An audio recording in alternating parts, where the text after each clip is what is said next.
Join a tarik pa, shamlang merekta, nang nalona.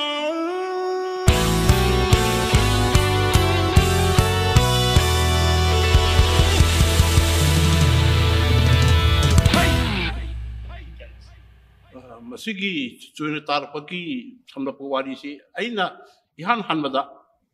tune to basi, alang bisa quite ihan tune to basi, Mona Lisa na siyem lebeto.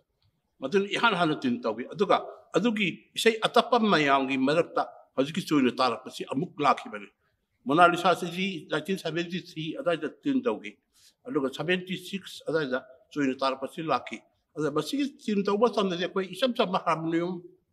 umbasum konga tin tawi aduga kogi join tarak palik legal lai adi humlare kaina ga koi sei lei ba mayam se sidasu aina pi nga de sunum taza ho ba ai tare sei se dance store ko sakhiba khotkiba mayam amdu adu gi mita sum ubani na madu gi do aina sei any sei se mona tana matamda kogi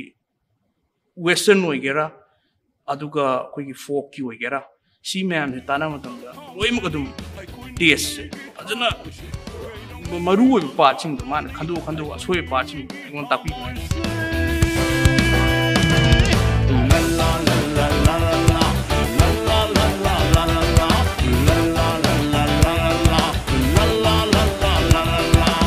aduga kasagi cassette lak pagi matang adagi music ki ayana yawpa group singi manunda masagi join tarak pagi music ai maru lagi terwa W Samson rubragi music sian china yamna mating pangbidina mana masagi sei sebelak na bokodo bata sei ai hamadali masagi kalau si rock and roll gi mungda putuk si habasi mana hamdori bani handal bani kugi rock and roll gi kala alang ba isi type rob da hari with electric guitar kalau ini ka sakpa rock and roll gi style di join tarak pagi posisi Samson ga familiar ka to adumaina reaction chu yamna nuai gi hedi mana haise nui semba part to adugi music ti yam phajare to odubu interlude music pi ga mapa ai gi lobom se sidi chana hallu sine ba haris aduna akoina sidi transition je akoina chord je akoi solo da ga do akoi yamna koi thuoga khong hi ma ma yawe ba adu akoin transition di aina si part ji chana handa ba yate sumaina haire na haibe de gi koi thiraga hummaga koiraga su ngai pot to tarak na ba na akoina siang gi ai da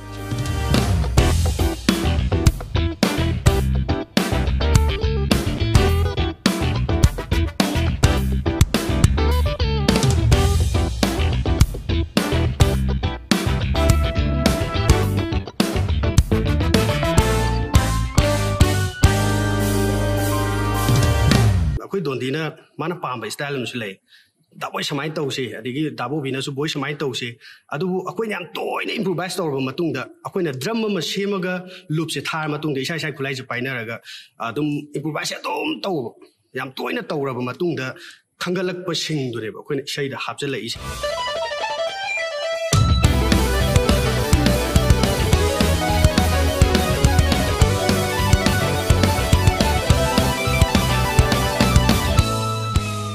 season je di yam port am khatang da ha train setter na ni kaino da hana leiram da ba adagi elevate to platform ne lo je kaino da akoina isai je taw je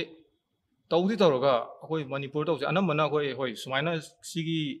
tamna season gi platform mong je di hana di leitribra na khanjai goina aduga sida hana leiram ba isai ma hujiki generation sungta ta driba ma adugi bridge ama semaga adai production quality da zule helaga ado yam nungai dawi bichu haidi maram di jazz ki pame verse 2 daga happy pa walking bass line ga happy je main tau je ha matam daina daw bi si pam tau de mana haidi idea ram chana ki ba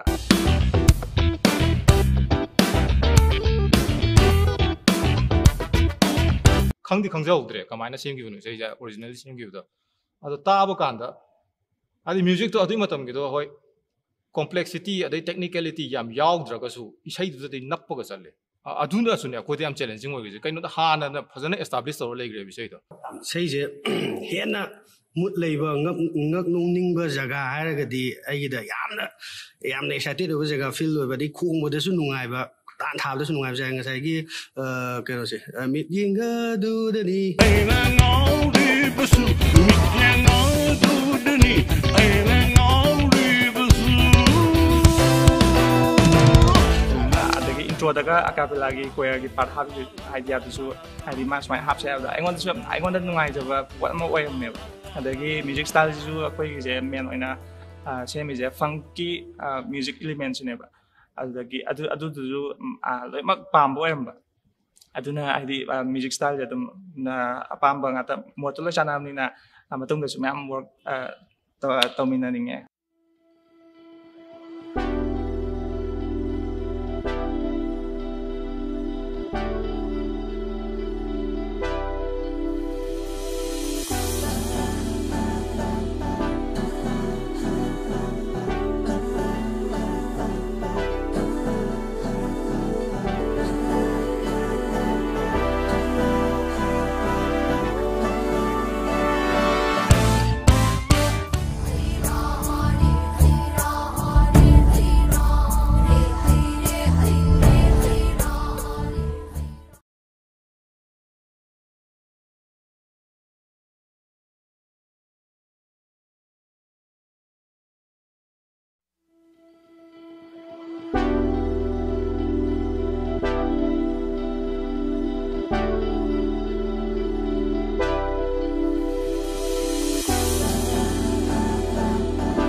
Join it out of bar, shom lang mereka, nang nona, yang lepa, hey hey hey hey, midjang adu deni, hey nang adu besu, midjang adu deni, hey nang adu besu. La la la la la la,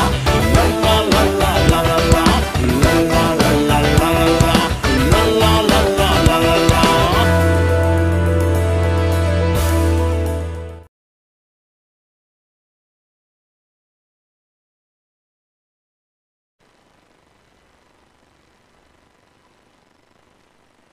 Yanam namaktada tamna mapau sene masibu yang biri bukai pun namapo tanah moksari kai kuno usari ngasi tamna mapau YouTube channel ngasi 200k cross to bagi 200k subscriber hendok na hajo tai 200 k hen gi bagi nungai bagi harau tayam ba phongdok chaba unplugged music live streaming haidena kuna tamna mapaugi nungai raba mikuk asida celebration masa amata tamna mapau bu matam sangna 2019 dagi subscribe to gira kana ngasi pawda YouTube channel asibo mapangal happy riba si jaraba subscribers singa harok te am phongdok pagi nungai ba unplugged music live streaming asi khudol tamagi tanja do lawjabani akoina haina ki ba pungpam pung manga ga minute kuntra da haiba live streaming asi sapsana hojana na bagi pandam thamjaki bani adubo technical problem khara dagi ngasi live streaming se khara khajik thengdok ki bagi damakta live mieng ta biri ba khwai pumna mak da amukana tamna ma pawbo ngakpi na ba khwai pumna mak ki mafam dagi excuse amakak nijari matam sana hoba ngamki da ba sigi damakta hojik aikoi live streaming si hona na bagi damakta unplugged music live streaming asi hona na bagi damakta sem saba ongla lojare ngasi tamna ma paugi 200k cross tork pagi nungai raba celebration asida saruk abiga daba lamdam asigi sangnai raba sangnai rabi saisak bi sing थौरम से हौद्रिङै गी मांगोइनना सक्ताक सबोइना मिंगमतंग थमजगे viewers sing na nuaina na magi damakta ahanmada tamna sangai records ki so yamna so thodang lo biriba project director oina aduga tongan tongan bi benjing da yamna so thodang lo biriba ranbir thongna aduga saknai re bi sai sakpi jena loinana apunba manipuri matami sai kanglup ki president gi thogai su pubiriba lamdam asi ki saknai re ba sai sakpa ikai khumna jariba mayamna mama thoiba haidana khangnariba thoiba loinana James Songtham sangnai reba sai sakpa pakasana AJ Maisnam Ras Elangbam Surmachanu Kennedy Kuman Pusparani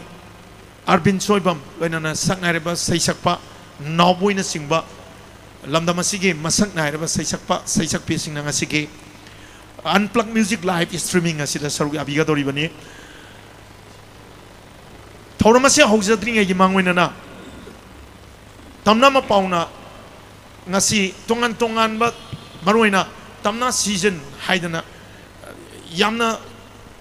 manipuri matam isai gi senthar ni be sel sida achawa initiative ama thodang ama lodana tamna ma pau YouTube channel sida sandoktuna lakli tamna ma pau YouTube channel se tamna sangai records hairiba sigi broadcasting unit amoina lejabani tamna sangai records na tongan tongan ba masak naire ba isai miyam na pamnar ba isai kayama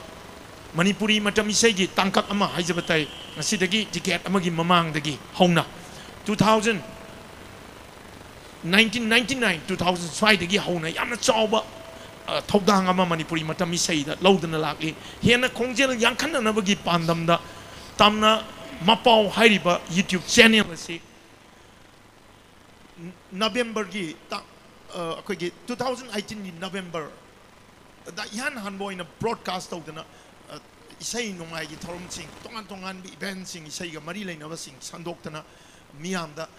khangan phajab miyam da puning pen na ba phajab bazar bi isai kaya khudol tamduna lakhibani tamna ma pawbunung sibiduna ngasidi 200k cross tawdana yamna mapung pa ba YouTube channel ama oyan bire mayamna masigi damakta amukhanna subscribe tawbiriba khwai punamang pusu tamna sangai records amadi tamna ma paugi maikei dagi ngamkhai leitana thagatpa phongdoksari kharsan sangang thoksare wa hogdokpagi wafam thamjabani ngasai khara thengna so hobani na mayamna isai taningbagi apa amadu leirabani comment section se ai mangda leijariba tablet sida loina uzari live ta bibiriba aibu saibu so dum yawramani khadang thada dana leire sei horaktre haibagi opam soidani yawngna ei pazarake adum tanja yengjaraga ahan masi thamjaga da wapam di am leijari koina tamna mapaugi tamna mapau subscribe to biriba subscriber singda tamna sangai records ki maikei dagi tamna mapaugi maikei dagi haijaning ba wapam sing yamna leigre thamjaning ba nyang pumen pangmen janing ba wapam yam leigre marang marak thatna yamna matam lodana thamjarak na bagi tanja do logjage amukana tamna mapau yengbiri ba duga Unplugged music live streaming mu mieng tabi ba khwai punna mapo amukana tam sari kai kumnu sari ngasi live streaming Unplugged live streaming asida yanan ba sai sakpo ina thamjari ba se lamdam asigi saknai ba sai sakpa aduga tamna sangai records ki managing director oina aduga tamna season 0.2 gi so project director gi thodang lobiri ba yamna thagat na na wahi na name horaba mating magun na wang aba du mamisak amane na thamjage sangnai ba sai sakpa music composer Ranbir thongna an round the Ranbir na khodol tambiga dori bi sai ani ni 2001 da release tokiba matam du da miyam na yamna pam na takiba manipuri matam mi sai gi saklon na ma anoba yawala ma sagalak pada yaw ki bi sai ni haiden lo ya ba sai ni momonta nokan bi mai thong du na hariba isai asi han mi sai na khodol tambiga ni aduga nangi thamoi kanmalli hariba isai si 2001 gi sai ni miyam na kwai ki pam na ba isai singi marak da Ranbir gi oi biri be sai ni isai sibu saireng bi bana Rosen Sorok aduga isai animaki sairang bi ba music director haijabatai music tawbi khibana Ranbir masamak ni hojil lobi se Ranbir thongna gi ꯐꯖꯔꯕ ꯏꯁꯩ ꯑꯅꯤ ꯑꯁꯤ ꯃꯊꯪ ꯃꯊꯪ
Ranbir Thongnagi Ahanba round gi Nangi Tamoy Amadi Momonta Nokanbi Haribe say and see Kodol Tambigre. Okay, comment section da Aujik Tamnama Pau Uming Tabiri Base so Akwigi Yanama Pumpana Ming Tabire Hojik beer Sanigo Mari Sure Hojik online da Ming Tabiri Base Aduga comment say I'm Nungaina Yam Nungai ba Koida Kogi Toram Bang Tok Chariba Koi Punging Togat Pira comments Mayamama PVD Doligi Dolibi Nusibi Ikai Kunazari Dolibi Nusibina Pibira comments Mayam say Kanabam Tay Yaldre Aduna Sal Lepsar Yeto Sal Lepsaraga Tazaragi I say Kanabam Tay Yaldre Hui Sat Ganosi comments Spiris Kanasana Mormapang am Tay Yaldabana Koi Sat Lepa say when a target had Madame Biriado so I don't know Kanaba Yorkini Adoga Nasigi Tamna Mapaugi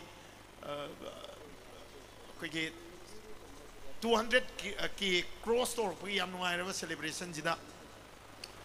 akoi mieng tabi ko khwai punno hana khangnaram draso ji khangnarabani adna logjage mayam bo amukana tamna mapaugi mai kai degi thagat pa pongdo sari golden loiton jamna thambirak pa kamen se punsigi oina ifamda thamoi maisak oirasanu aina sei mayek sida su mami taba wafam ni thambiri je punsigi oina ifamda thamoi maisak oirasanu aidana karigumma man ningsingaga sei mayek sibu penja dana irak pa comments ni adana logjai ngongkai leitan thagasari golden loitong bam loina na sei mayek sidi evergreen ni haidana ngantoi laisramna yamna nungsiba thamoi machet kairaba amaga emoji maga loina thabiri aduga lisi ki ss na sei dada panti plate dedicate tauge haidana mana sei mana sumai tawdana comments yon tong yang re mayamna pibirak pa comments akoi gi ranbir bu thagat pirak pa ranbir gi saida thagat wai pibirak pa mayam ma su awe adu tanja yenga mayam gi comments adum pathok na bagi tanja logjage pathok to ba comments sing waru bi dana ba haidana aidi mapa ta tong yang re comments ni adu goro sin manina mapa tabdu de hek pajabne do sungang na leib su adabnina aduga mayam na comment section da hangbirak pa musical band jing asi sinta band namadi hayum band ani gi combine ni apun ba kupu mane haijabatai mayam na music mieng tabiri ba music band busu appreciate to birak pa gi damakta musician jing busu appreciate to birak pa aduga thagat wai pi birak pa gi damakta ngam khai leitana thagat pa phongdok sari ahanbaran bi thongnagi se ani ahanbaround gi kodol tamjakraba thungda ani suba saisak pa lokhatsage ani suba saisak pa se folk fusion hairi bai sei sayong haijabatai manipuri matam isai da nauna la influence ama folk fusion gi sigi sapu sida yamna kanma sapu pi bangam ma saisak pa ma oiriba aduga tamna sangai records ki so tamna ma pau gi so tanna thana yadraba makchi tasengna tamna ma pau gi original saisak pani haibada so haiman ma toloroi da badu ma saisak pani miyamna yamna pamna ba folk fusion saisak pada ikai kumna jari ba Mr.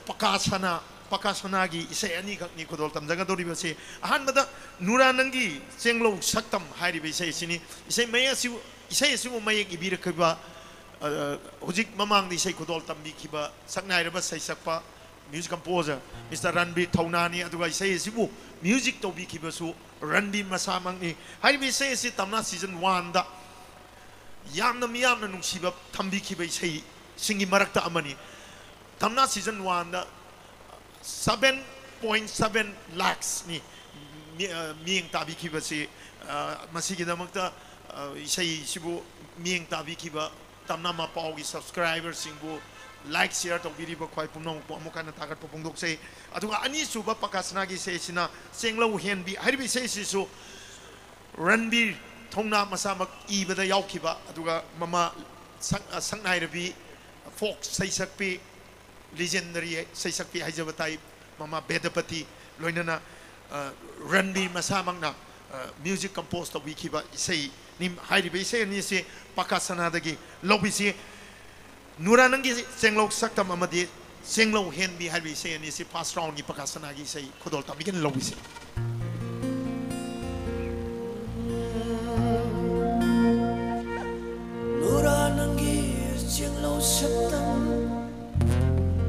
Pakangai gitawaini Rira rara ra hairi haira Rira rara ra hairi haira Rira rara ra hairi haira Rira rara ra hairi haira Nuranangi chimlo sakta pakangai gitawaini Nuranangi koilun nino pai mai kinung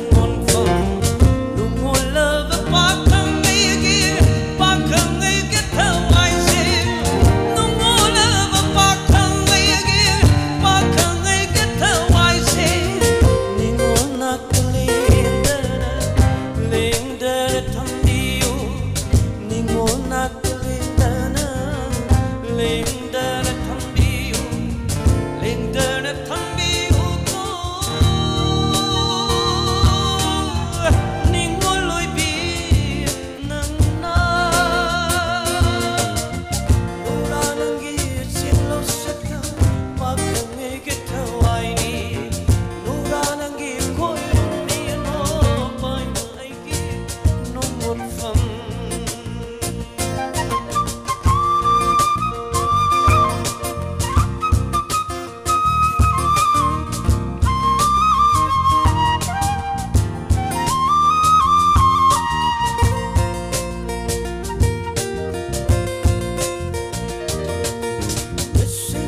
Krishna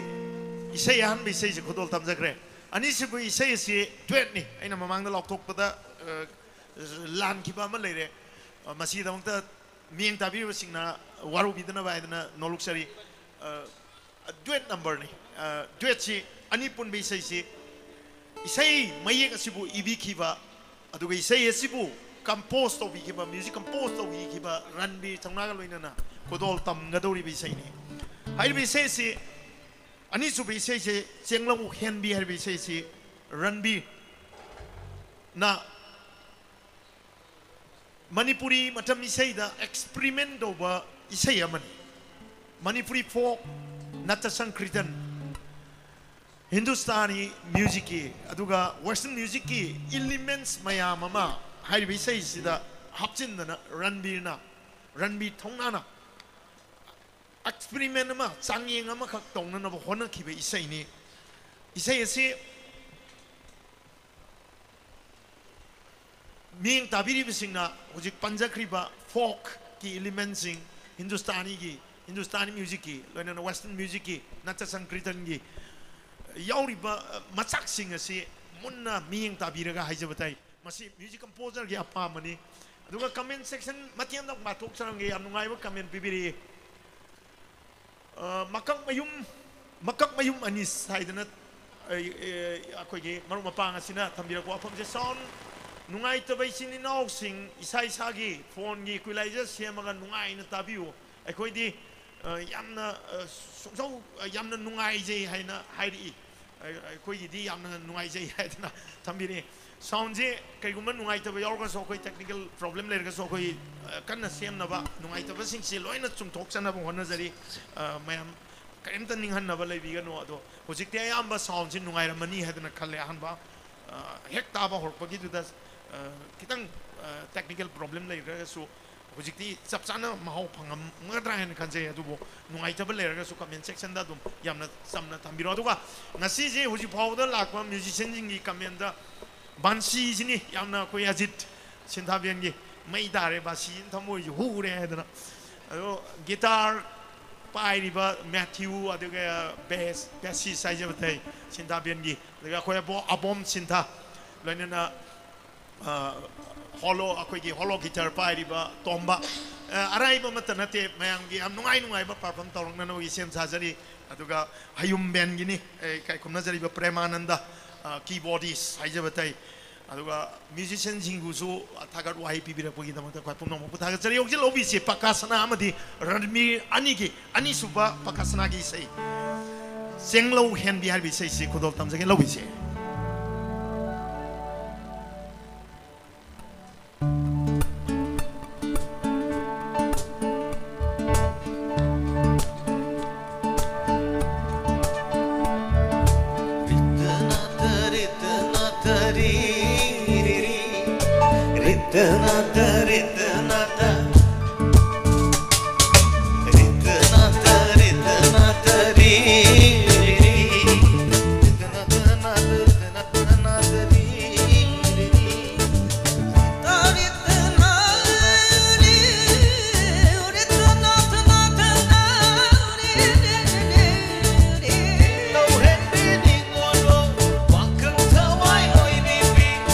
nung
laibak thiba pakhangna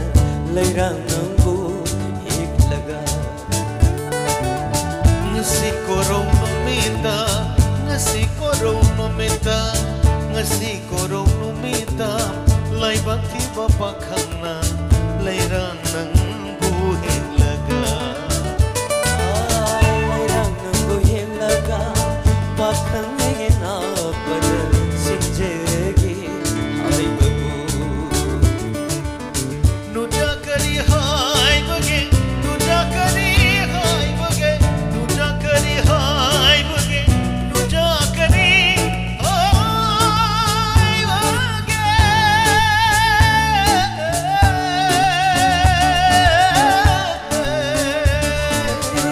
nami vanong sina yeba ada ingla balik lana kitpada nami vanong sina nami vanong sina yebada ingla balik lana kitpada nem laroi ne mai sa se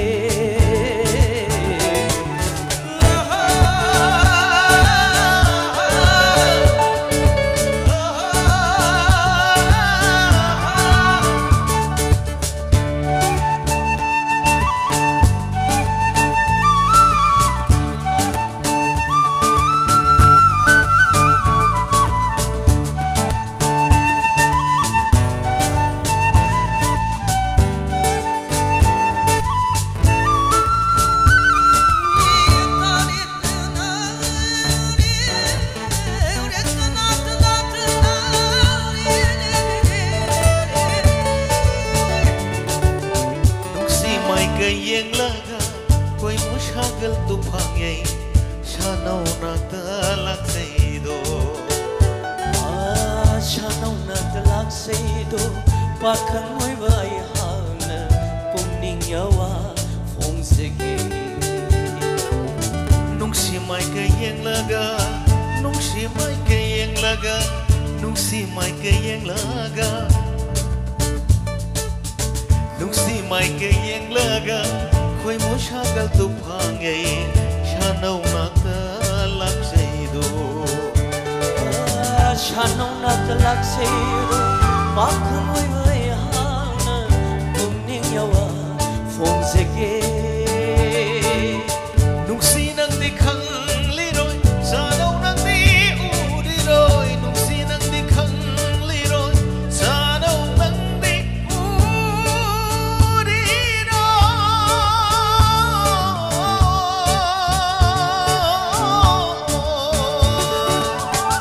shanau nanggi pakhda pakhang ni nauri ni shanau nanggi pakhda pakhang ni nauri ni shinlo ken bi ring mo Bakang tawai oi ni mi jeng lo het bi ni mon mo bakang tawai oi ni mi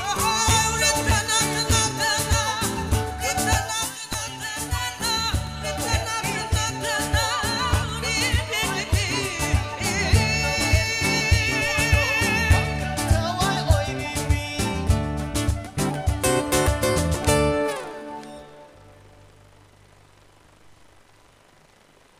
Isai taringai da munle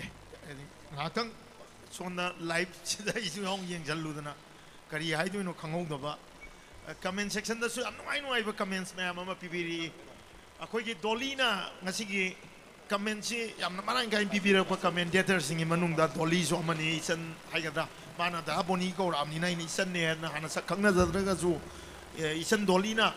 maru oi ba comment da mok pa biru haidana dolina thamiri akoi isan dolida nungsi dana mayam na su adum nungai ba wari dolida address to wafam thambire ado mieng tabiru khatung ma koi sida comment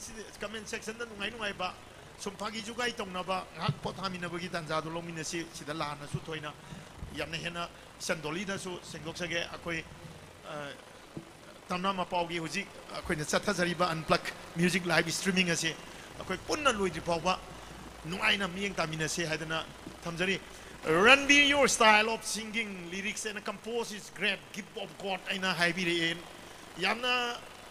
thagat pa ngai ba phongdok sari nongmai them rosni na thambirak pani akoi Ranbir da Ranbir thongna bu yamna ngomkhai leitana thagat piri Ranbir, your style of singing lyrics and compose is great. Give of God aina thagat piri rosni bu so tamna mak paugi mai degi loinana tamna sangai records ki mai degi ngomkhai leitana thagat sari kupasa se ngaure da haidna Lakshmi oinam na haibiri ꯑꯩꯈꯣꯏꯒꯤ ꯊꯧꯔꯝ ꯑꯁꯤꯕꯨ ꯐꯖꯩ ꯍꯥꯏꯕꯤꯔꯛꯄꯁꯤꯃꯛꯇꯤ ꯉꯝꯈꯩ ꯂꯩꯇꯅ ꯊꯥꯒꯠꯄ ꯐꯣꯡꯗꯣꯛꯆꯔꯤ MJ 사이원나 다보니 다른 비기 이세이시 레르미 아이기수 하이바 이세이도 고돌 아무따 단비 한비오 하이드나 고돌 아무따 단비 한비오 하이드나 MJ 사이원나 레르미 아이기수 칸비리 수마이나 떠오드나 거의 commensi yang goro sienna loima pa badingam re masi matang chabada duma mapa sana pajaraki haiba wapam se thamjage comments pa hogda basingna lokhat lekti haidana lan kanbidana ba haidana so nolok sari moka hana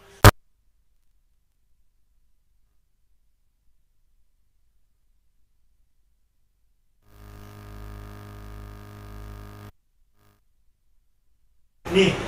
pirang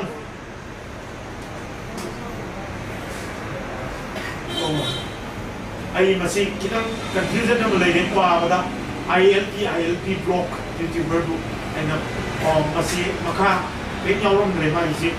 sak introduction na tabiri ai dia isen kali haidna ai lagi comment semua yang dah Betul semua comment section na lagi masing saya aku maruai betul ini sudah miri yang maruai masing ini yang impressive oleh suggest to kita apa tu thagat wahai video apa saya ini apa yang nak hitar aku macam apa yang hendak lakukan apa yang nak buat mana saja apa ini tanah saya record ki tanah apa yang mereka ini gitu monitor dong mana apa aku kan mana saja saya saja masih yang ni mana datang aku itu maka tanah Nena pasana ba nungai na no kona sagi habo apam se tamdari matang di sei kodol tamdiga do riba sei sapa se manipuri matang sei na so wa thoda lo da sa pa da wol sagat tada asa pa tholang lo na diba sumna sei sapa ma nata na thongi moi manipuri matang sei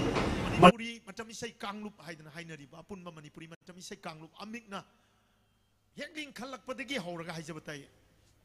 matam isai amata ngai bo authority sina semak pa matam dagi achauba thodang lodana manipuri matam misai se hena masak phajana bo hona bada achauba thodang lo birak pai kai khumna jariba hojik so apun man manipuri matam isai kangluk ki president gi thogai lo bidana matam isai bu hena khongjel yang ba sakhona bo hona bada achauba thodang lo biriba ikai khumna jariba amik ki president gi thogai lo biriba ma thoiba mayamna ma thoiba mayam gi ma mani Pasal bai sei kaya ngallingai matam nagi mama akoina mama kaujari ba mama toibana kudol tambirake isai singi marakta kawam la roi da bai sei ne manipuri matam isai pukai da hapsin midun lakiba hota da mera haidana hojiki yamna nauri ba angang singna di masigi sei je ningsing da ba su yorom be adubo matam mamada akoina angang wen ngai da lambi sok ta ngang dana hota da mera haidana sak pa isay makang ni hari ba isay se kuida ba matam 1973 da audio cassette oina talk tingay matam da Dix record oina record talk kiba isay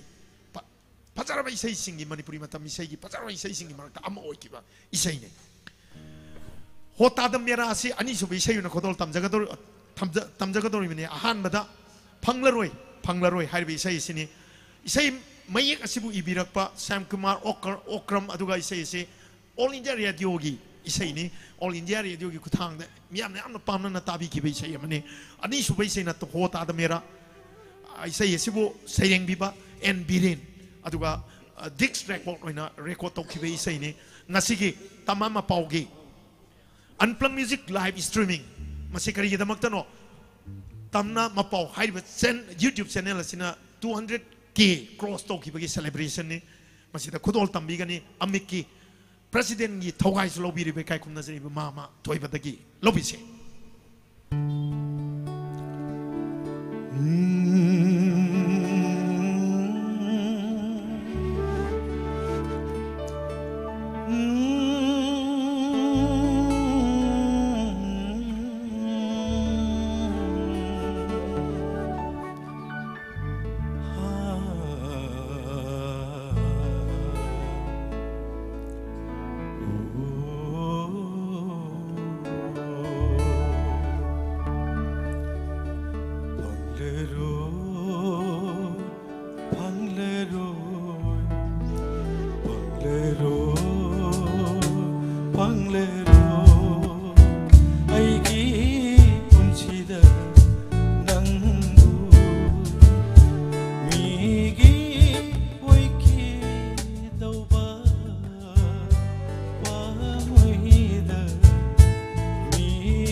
Ota mera horen thaban jong lao gamjero ibe ma hore la ga atopo jong mi na bo hore ga shak to leidi sero hanjere be hanjere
Mama thoi bagi Fajar bai sei ani hota da mera amadi han bai sei phanglaroi hai bai sei ani si kodol tamjakre Lakshmi oinam creation na matam amagi sei ꯑꯣꯏꯔꯕꯁꯨ ꯌꯥꯝꯅ ꯐꯖꯩ ꯏꯁꯩꯁꯦ ꯇꯥꯕꯁꯨ ꯅꯨꯡꯉꯥꯏ ꯊꯃꯣꯏꯁꯨ ꯀꯥꯏꯔꯦ ꯏꯁꯩꯁꯦ ꯍꯥꯏꯗꯅ ꯂꯛꯁꯃꯤ ꯑꯣꯏꯅꯥꯝ ꯀ꯭ꯔꯤꯌꯦꯁꯟꯅ ꯌꯥꯝꯅ ꯊꯃꯣꯏ ꯁꯦꯡꯅ ꯄꯤꯕꯤꯔꯛꯄ ꯀꯃꯦꯟꯁꯅꯤ ꯃꯥꯃ ꯊꯣꯏꯕꯒꯤ ꯏꯁꯩꯗ ꯉꯝꯈꯩ ꯂꯩꯇꯅ ꯊꯥꯒꯠꯆꯔꯤ ꯑꯩꯈꯣꯏꯒꯤ ꯂꯛꯁꯃꯤ ꯑꯣꯏꯅꯥꯝꯕꯨ ꯂꯛꯁꯃꯤ ꯑꯣꯏꯅꯥꯝ ꯀ꯭ꯔꯤꯌꯦꯁꯟꯕꯨ ꯑꯗꯨꯒ ꯑꯩꯈꯣꯏꯒꯤ ꯇꯝꯅ ꯁꯉꯥꯏ ꯔꯦꯀꯣꯔꯗꯁꯀꯤ ꯄ꯭ꯔꯣꯖꯦꯛ ꯗꯥꯏꯔꯦꯛꯇꯔꯒꯤ ꯃꯥꯏꯀꯩꯗꯒꯤ ꯑꯩ ꯀꯃꯦꯟ ꯁꯦꯛꯁꯟꯗꯗꯤ ꯊꯦꯡꯅꯖꯗ꯭ꯔꯦ ꯀꯃꯦꯟꯁꯤ ꯒꯣꯔꯣ ꯒꯣꯔꯣ ꯆꯦꯟꯕꯅꯤꯅ ꯄꯥꯍꯧꯗꯕꯁꯨ ꯌꯥꯎꯏ ꯑꯩꯈꯣꯏꯒꯤ ꯆꯤꯅꯥꯏꯗ ꯂꯩꯕꯤꯔꯤꯕ ꯏꯔꯝꯗꯝ ꯑꯁꯤꯒꯤ ꯍꯥꯏꯖꯕ ꯇꯥꯏ ꯃꯅꯤꯄꯨꯔꯤ ꯏꯆꯤꯜ ꯏꯅꯥꯎꯁꯤꯡꯅ ꯊꯧꯔꯝ ꯑꯁꯤ ꯌꯥꯝꯅ ꯅꯨꯡꯉꯥꯏꯅ ꯃꯤꯠꯌꯦꯡ ꯇꯥꯕꯤꯔꯤ ꯑꯗꯨꯒ ꯂꯥꯏꯛ ꯁꯤꯌꯔ ꯇꯧꯕꯤꯗꯅ ꯇꯣꯉꯥꯟ ꯇꯣꯉꯥꯟꯕ ꯃꯑꯣꯡꯗ ꯇꯝꯅ ꯃꯄꯥꯎꯕꯨ ꯅꯨꯡꯁꯤꯕꯤꯕ ꯍꯦꯟꯅ ꯄꯨꯛꯅꯤꯡ ꯊꯧꯒꯠꯄꯤꯕꯒꯤ ꯋꯥꯐꯝꯁꯤ ꯆꯤꯅꯥꯏꯗ ꯂꯩꯕꯤꯔꯤꯕ ꯏꯆꯤꯜ ꯏꯅꯥꯎꯁꯤꯡꯒꯤ ꯃꯥꯏꯀꯩꯗꯒꯤ ꯊꯝꯕꯤꯔꯛꯏ ꯃꯁꯤꯒꯤꯗꯃꯛꯇ ꯆꯤꯅꯥꯏꯗ ꯑꯩꯈꯣꯏꯒꯤ ꯃꯤꯠꯌꯦꯡ ꯇꯥꯕꯤꯔꯤꯕ ꯃꯅꯤꯄꯨꯔꯤ ꯏꯆꯤꯜ ꯏꯅꯥꯎꯁꯤꯡ ꯍꯥꯏꯖꯕ ꯇꯥꯏ ꯇꯝꯅ ꯃꯄꯥꯎꯕꯨ ꯃꯤꯠꯌꯦꯡ ꯇꯥꯕꯤꯔꯤꯕ ꯈ꯭ꯋꯥꯏ ꯄꯨꯝꯅꯃꯛꯄꯨ ꯊꯧꯔꯝ ꯁꯤꯟꯖꯔꯤꯕꯒꯤ ꯃꯥꯏꯀꯩꯗꯒꯤ ꯈꯨꯗꯣꯜ ꯇꯝꯖꯔꯤꯕ ꯑꯩꯈꯣꯏ ꯈ꯭ꯋꯥꯏ ꯄꯨꯝꯅꯃꯛꯀꯤ ꯃꯥꯏꯀꯩꯗꯒꯤ ꯉꯝꯈꯩ ꯂꯩꯇꯅ ꯊꯥꯒꯠꯄ ꯐꯣꯡꯗꯣꯛꯆꯔꯤ ꯏꯀꯥꯏ ꯈꯨꯝꯅꯧꯖꯔꯤ ꯃꯊꯪꯒꯤ ꯏꯁꯩ ꯁꯛꯄꯤ ꯂꯧꯈꯠꯆꯗ꯭ꯔꯤꯉꯩꯒꯤ ꯃꯥꯡꯑꯣꯏꯅꯅ ꯍꯧꯖꯤꯛꯁꯤ ꯑꯩꯈꯣꯏꯒꯤ ꯇꯝꯅ ꯁꯤꯖꯟ 0.2ꯒꯤ ꯑꯅꯤꯁꯨꯕ एपिसोड थाखरब मतमने अहानब एपिसोड संगनाइरब लिजेंडरी सैसक्पा समुराय लाखफम सनातन अदुगा अनीसुब एपिसोड संगनाइरबी सैसक्पी उमोनी इसे उमोनी अमदी सनातन शर्मगी इसे मथंग मथंग थाखरे हयेंग ngasi नुमिदांग सिन लांथोखरगा हयेंगी नुमिदांग मु तमना सीजन 0.2 दा संगनाइरब सैसक्पा मिस्टर आरबिन सोइबम अमदी रास एलांगम अनीगी reincarnation of nangi maithong haidana akoina semjariba tamna season 0.2 gi ahum sube episode ki leisal asibo so ngasi live yeng tabiri khoi pumnamangna sur joidana yengbiu tamna sangai records na aduga tamna ma pauna hona jariba se matami sei bu nungsibiba aduga artist sing bu nungsibiba matami sei gi numaina tabiriba khoi pumnamakki damakta khanjaraga akoina haitaita yamna wana hona jaba khudol ne haidna thamjage tamna sangai records na khudol tamjariba tamna season 0.2 bu so miyamna support to view tamna ma pawu subscribe to view like to view share to view wa pham si so marang thanna thamjage mathang di sai khudol tambiga dori bi sai sakpi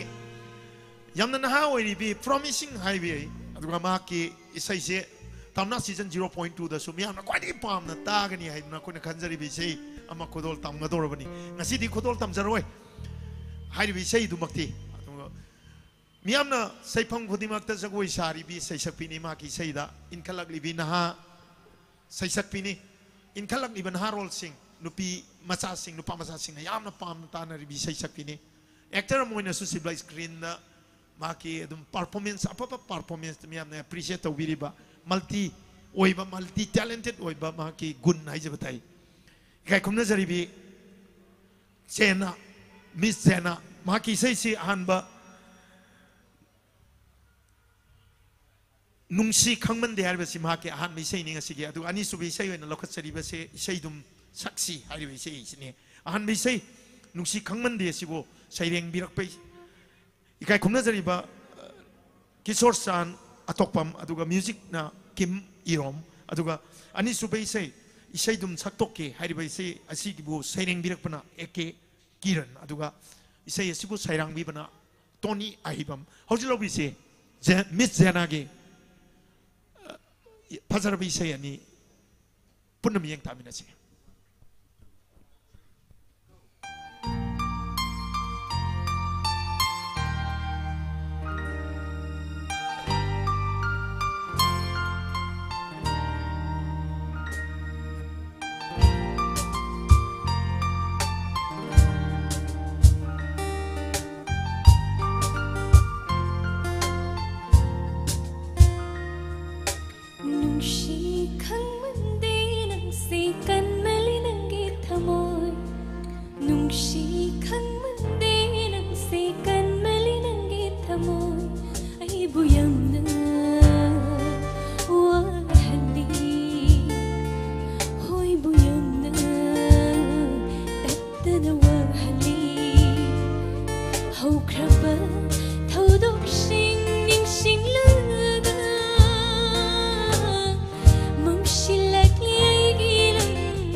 thangsi oi de ring a si ni ting khangi lambi chunda thang lu ba kong thangsi oi de ring a si ni ting khangi lambi thang cha ba tham lu ba na phang da mat khol thok na kap la ki thang cha ba tham lu ba na phang da mat khol thok na kap la ki thêm jin ba nya da na si di thêm jin ba ya da na si di ei bu yang na wa hali hoi bu yang na ta na wa hali hau kraba thau duk sing sing na mong shilat li lambi mong shilat li lambi mong shilat li lambi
Kuding matahan ba ng ko'y nahiruin at sa hansin hot na nakahirap ni Tau-tau được kuding na mình có sum sum cái đặc là tí Ngày hát từng tốc tốc là có quả cần kubi một ta chân là ba Hai rau là ba Cái say đông sexy Chẳng vui đông sassy Hay ba hay ta ba Nung nga na lùi đánh La la la la la La la la la la La la la la la la Tông nu Adumaya tông nu Kalu Magway isu kalu Matam na alu ujarak ni Kasi Tung isu karadu Shaki iba Kan mo na Ibasi Nakoy nyupi ang agis kalmaw Nupi na surat no Mapunta tsagi kalay bakoy Ikay mapaw na barado Ay bay babuta Matang pang na Isa'y nung saksi Chẳng vui được sassy Hay ba hay ka ba Nung nga na lùi đi La la la la la La la la la La la la la la La la la la La la la la la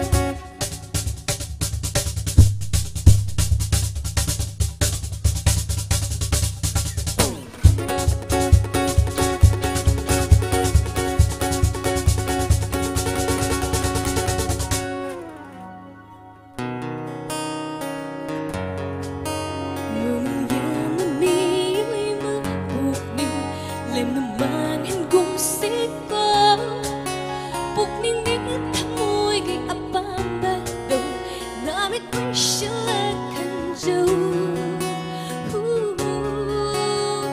Nintong na ba Isa'y nung saksi Tsaku nung sassy Hay ba hay ka ba Nung nga na lùi đi La la la la la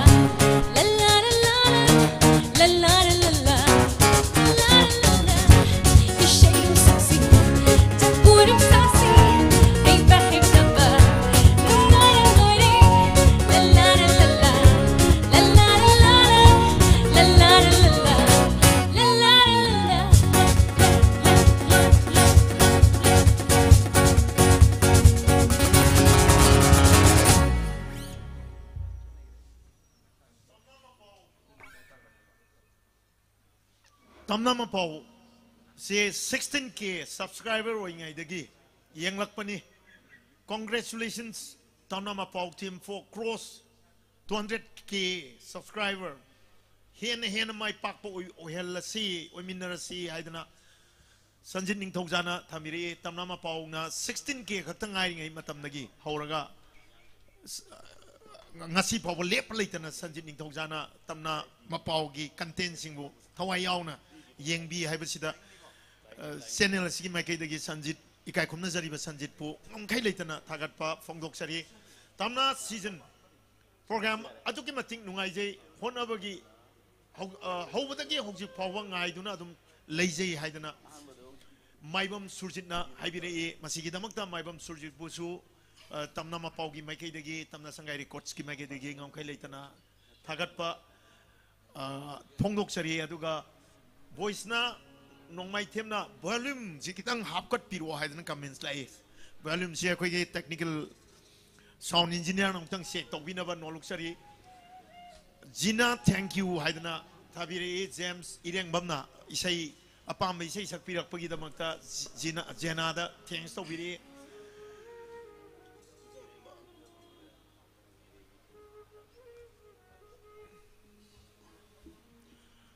Dabuni ida makta nasalna khubak amatang taba yamna nungai dabuni ngangbo wase ontona nungai gre Lakshmi wainam creation na ino isan na smaina karaga thagat piro wathi ji am chai khoi wayang ngang ba kangu ji YouTube ta kaida dum yam twin na wathi chai nang ngang na taning de sei oina tage haibni ga haiba si adum am toina phangba gift ne haija bata ado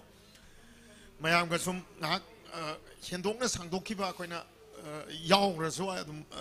haibiro tienzal lo haidana ai maduna nungai ta ba kaisu laite isan Lakshmi na thambiri ba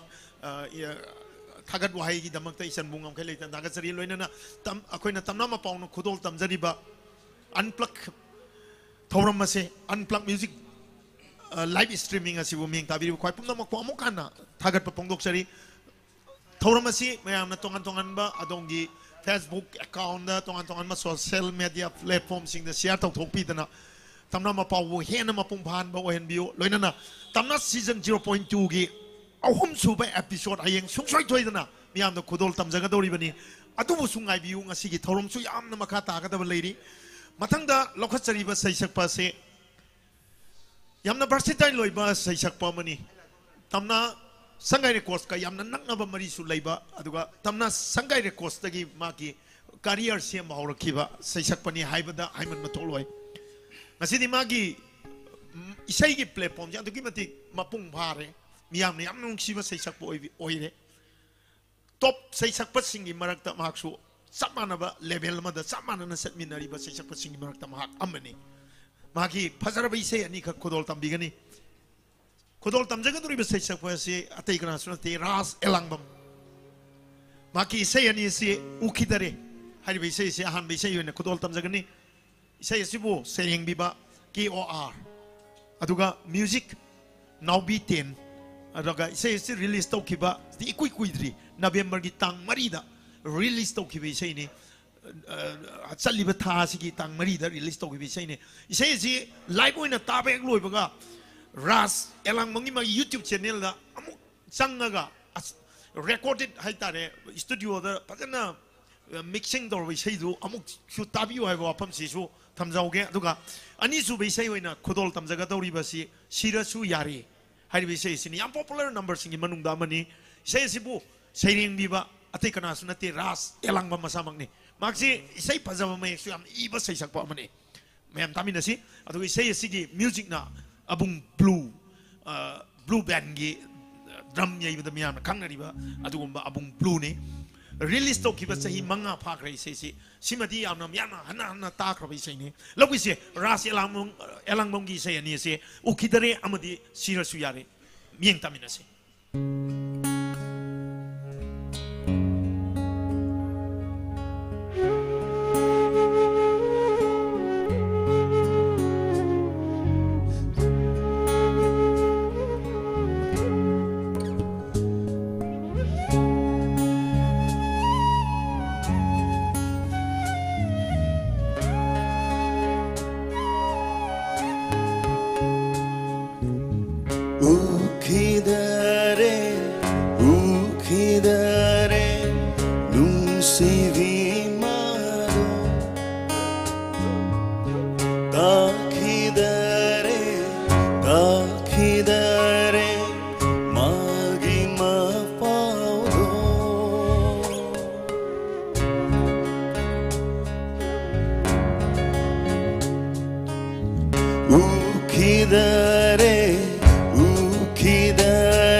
awaba waridi kanana taninde nungai ba magidi tanashuwa tedo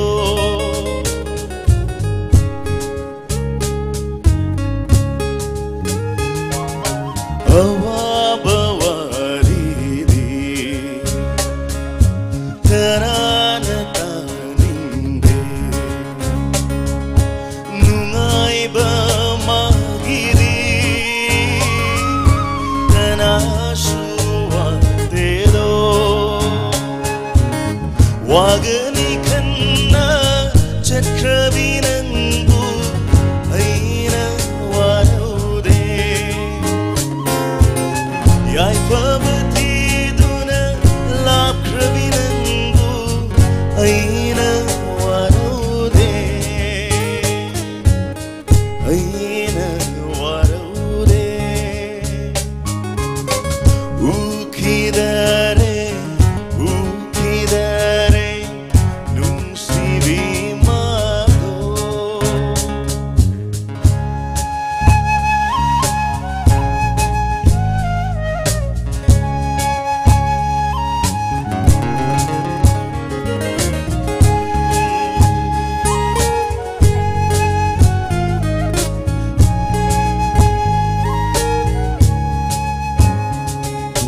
Thingnava thoglavananga karigumma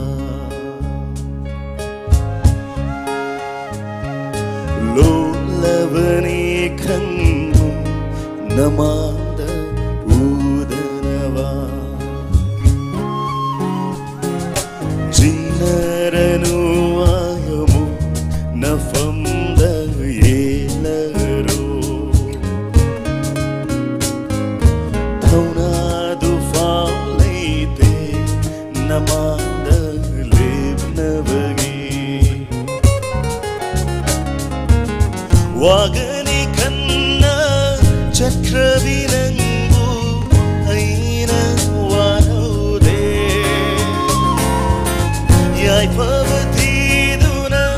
lapravinangu aina waraude aina waraude ukidare ukidare nungsibimado takidare takidare magima paudo Pangrava thamoina nantavu nairi tolava mapona nantavu soli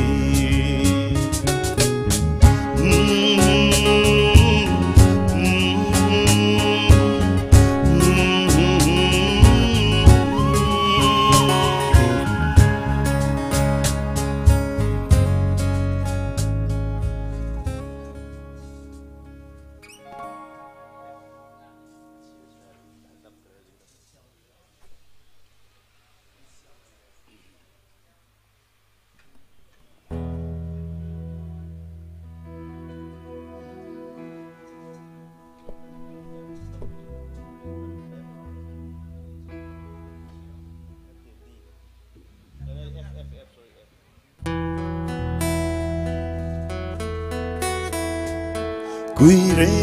udava magi sakamda mapau tadava yamna kuire magi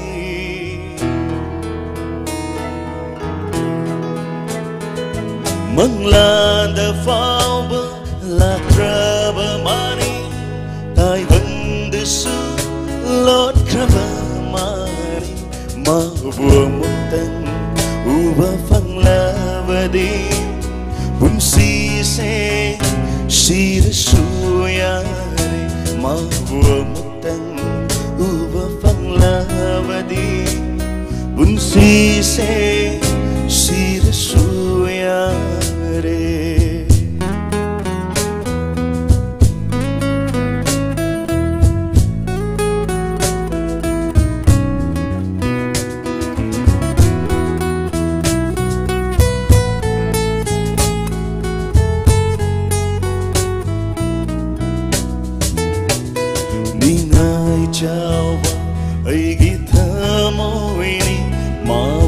ꯅꯤꯡꯁꯤꯡꯂꯨꯔꯅꯨ ꯍꯥꯏꯕ ꯏꯟꯗ꯭ꯔꯕ ꯋꯥꯔꯛꯄ ꯉꯝꯗ꯭ꯔꯕ ꯑꯩꯒꯤ ꯋꯥꯈꯜꯅꯤ 마부 컬러라는 하이바야드라바 마미샤미 우할리바 싹담 누나이부 가우바금 타우리 오이톡드라바 망랑싱나 카레나비리 아이부 따따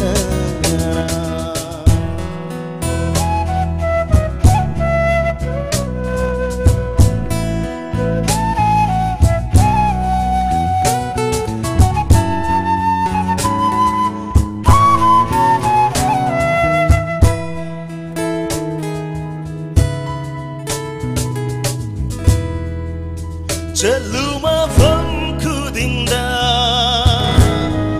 nang lairami yang lupa sa kudinda nang tebui Jaluma phong kudinda nang lairami yang lupa sa kudinda nang tebui Harawa mi kukudinda nangbu ningsingi Awawa mi kukudinda nangbu regi Harawa mi kukudinda nangbu ningsingi Awawa mi kukudinda nangbu regi Mami shami uhaliva saktam dunaibu kaubagum Oi thoktraba manglang singna karem nabiri aibu tatara kuire udaba magi shatando mapau tadaba yam kuire magi manglanda fawa lakraba mani taibang su Lord Kramani Mahua Mutang Uwa Fanabadi Unsi se Sire Suyare Mahua Mutang Uwa Fanabadi Unsi se Sire Suyare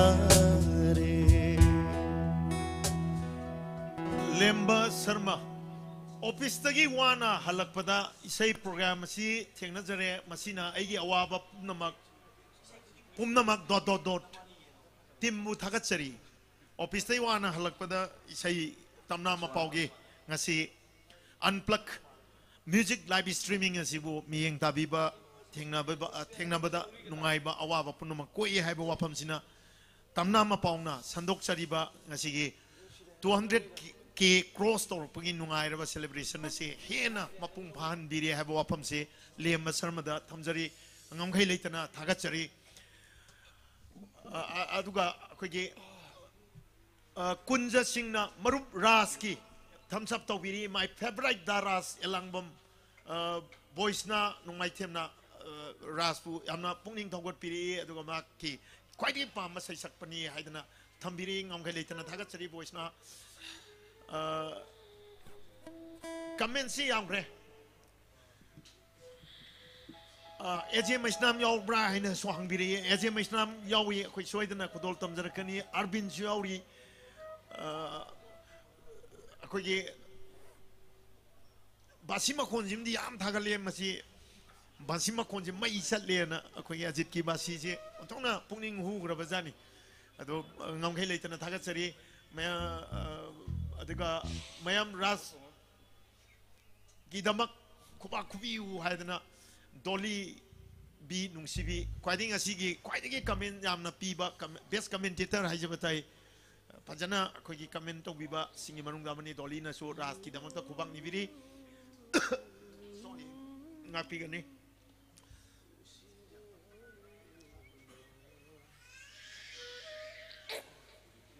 मथंगी सैसकपा लौखचगे Matang khudol tamjagadori ba sai sakpa se ngasigi sei mang na khudol tambira kadabi sei sida mayang guest to wangam reng bio tamna season 1 da akoina tamna ma pau gi mai kai de season 1 gi khwai de sapu kan ba miyam na khwai de pamna ba sei singi manung da ama oikhi saifam khudimakta tamna season 1 gi sei da khwai de khalak ki bai sei singi manung da number 1 da lei haibi ai adu ma sei sakpa du ni sakkiba yamna tonganba sei sak tonganba sei mayekta yamna versatile loiba sei sakpa ma suni atap arang ma makhan mathel suna yamna romantic oiba sei sing yamna humor oiba phagi jugai dim pham oiba sei mayek sing makhan mathel ni duga magi sei sak su pungtong tongale Kennedy Kuman ni thamjaga dori ba se Kennedy Kuman gi sei ani se ahanba isai se tamna season 1 da yamna mai paki ba isai ni lori chatpi hai sei si remake ni sei si amuk hana sem jaba isai ni sei si gi original sei sakpadi yamna saknai raba matam sang manipuri matam isai gi seba thogal tawdan lakliba pukramam Chandra Kumar kai khumna jari ba kaka Chandra Kumar na sakpi gi be isai ni masibu remake to birakhiba re-music to bikhiba toni aibam ni aduga ani sube sei si nungside haina hairibe sei sini sei sibu ibirakpana aikoi yambung aduga music na toni haibam ne isai animaki music toni haibam ne hokjelo bise lori satpi amade nungside haina Kennedy Kuman gi fajarba number ani se khodol tamjage ahan round gi lobise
lâu đi sắt phi phi ngang in bi lâu đi sắt phi phi ngang in mi ta đây cây nở in đây mà ta đây cây nở in đây mà lâu đi sắt phi phi ngang in bi lâu đi sắt phi phi ngang in mi ta đây cây nở in đây mà ta đây cây nở in đây mà quang ngang hết tiếng sau đi nở không cần luôn khăn đi ngang bi sau bên nu không cần luôn khăn đi ngang mi lần nào lại mơ chi vấn đề lần nào lại mơ chi vấn đề lâu đi sắt pin phi ngang in đi lâu đi sắt pin phi ngang in mi ta đây cây nở ít đây mà ta đây cây nở ít đây mà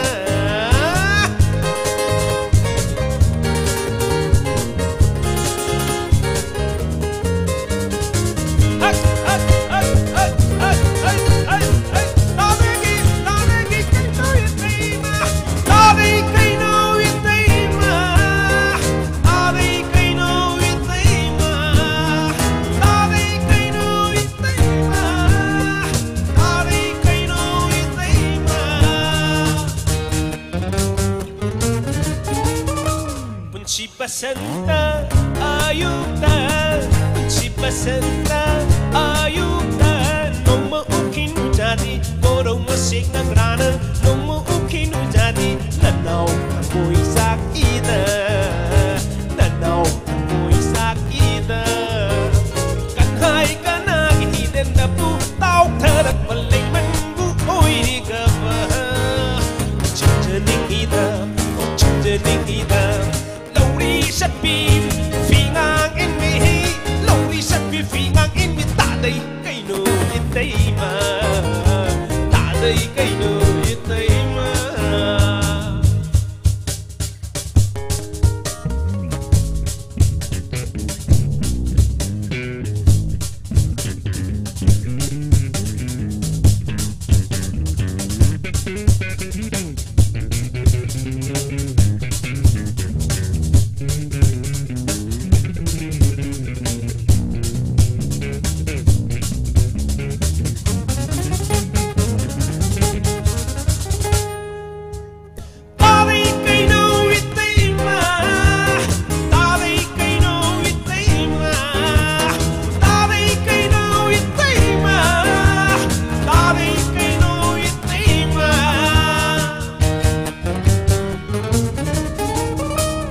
si makati yaw nganda nung si makati yaw nganda idom tabal may sakna si tangoy on daw ba on ningol na simlagi ni kan bidari itay ma kan bidari ni itay ma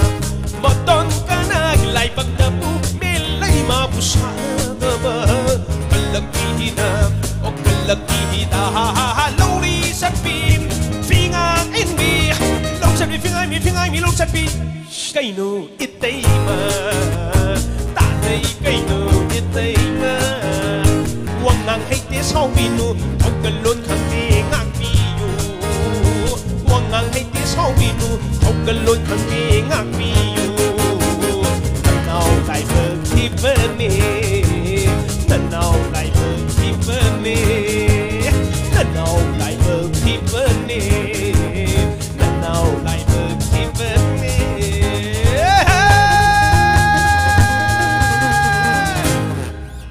Thank you. Lori sat pi pingang in bi mamang na soy kiba wapa mamagak sumthok sa bagi rectified to ba hay kan ramasi correction am tang tok jage ma'am na mieng tawiri sing no waro bidra man no luksari akona hari bi se program Chandra Kumar amadi elangmam netrajit anina duet number oina sakhi be sei ne akhoi kianedi kumanna sei be lori chat pi harbi sei se toni aibam na re music toba remake toba ne aduga original dadi program Chandra Kumar amadi elangmam netrajit anina khodol tambi ki be sei ne wow nice song a nice my favorite song aidana thambire jiten aibam na thagat wai kuba kubi rak pasawi pro long na kuba kubi habdi akona sida kuba kubdi taro idamnina wahi weni birak pa aduga dasit ki basima kol ta bada pili haidna thambire roi wang sa ko akona basi si amna thambire khay aduga akoi gi domba gi guitar bu su amkai letna thagat piri akoi gi da tomba gi guitar si mai chatle aduga musician na marona ma singer na marona ma mai chatle si de stage ki sai ka hendre sai stage ki sai de gi hendre live oina yeng madu gi de gi hendre ai musician na marona ma singer na marona ma hit chatle si de kaso stage ki sai de gi kaimta hendre ngasi de pen na yeng mage long lip tamna ma pau sinam Bishaljit Singh na ibirak po apam ni Bishaljit pungam kai leitana thagat pongdok sari koi gi thaurambo pungning changna mieng ta bibaduga thagat wahi bibirak pagi damakta bibirak pa comment sing loinamak suna pathok pagi tanjadi leije phangdabani sida leiri comment section se goro koi gi gari chen dongna sian manina pha hona bada thaba amani ado mayamna warau bidanaba mapa hek saruba comment sing pa gi tanja do logjabani aingon na sui sei mate matang sao haidani inau na ayam kanna haibire e adubo hajan anjan haibire mado ngasigi damakta di warau biro sigi platform se khoi non professional haigendra sei kabok sakpa kangbugi natre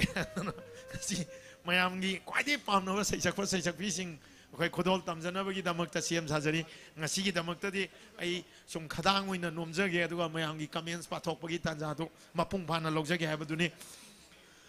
handak lokhot chagodori ba sei sakpi si amna special loibani ngasi thoromasige yamna khwaidagi special loimna oibani hadan logjage mayamna manipuri matam isagi pampak pe yamna tuin uba phangdaba adumang na ne special oedana thamjari base isai so sumna gi amakhakta ni amakak kudol tamjagadori bi sai sisu adukimatik special way tamna sangai records ki oinadi tamna ma paugi oinadi isai asi tamna thangbiu khongthang do haiba matamama mumbai da record to kiba yamna khutchang na hona kiba yamna matam sangna madi matam sangna semgat kibi sai amani ranbi thongnagi tamna thangbiu khongthang music and the lyrics ranbi thongnani masigi isai asi release toki base 2004 da toki bani isai asi bu khodol tambiga dori base yamna na oiri bi sai sakpi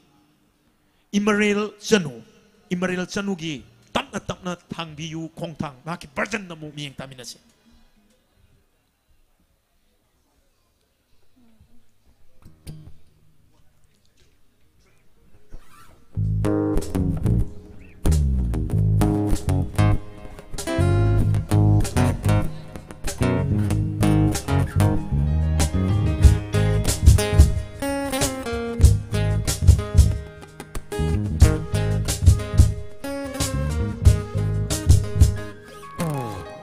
Tấp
yamna nungaiba tapna thangbiu khongthang sida pirakpa comment sida yamna nungaiba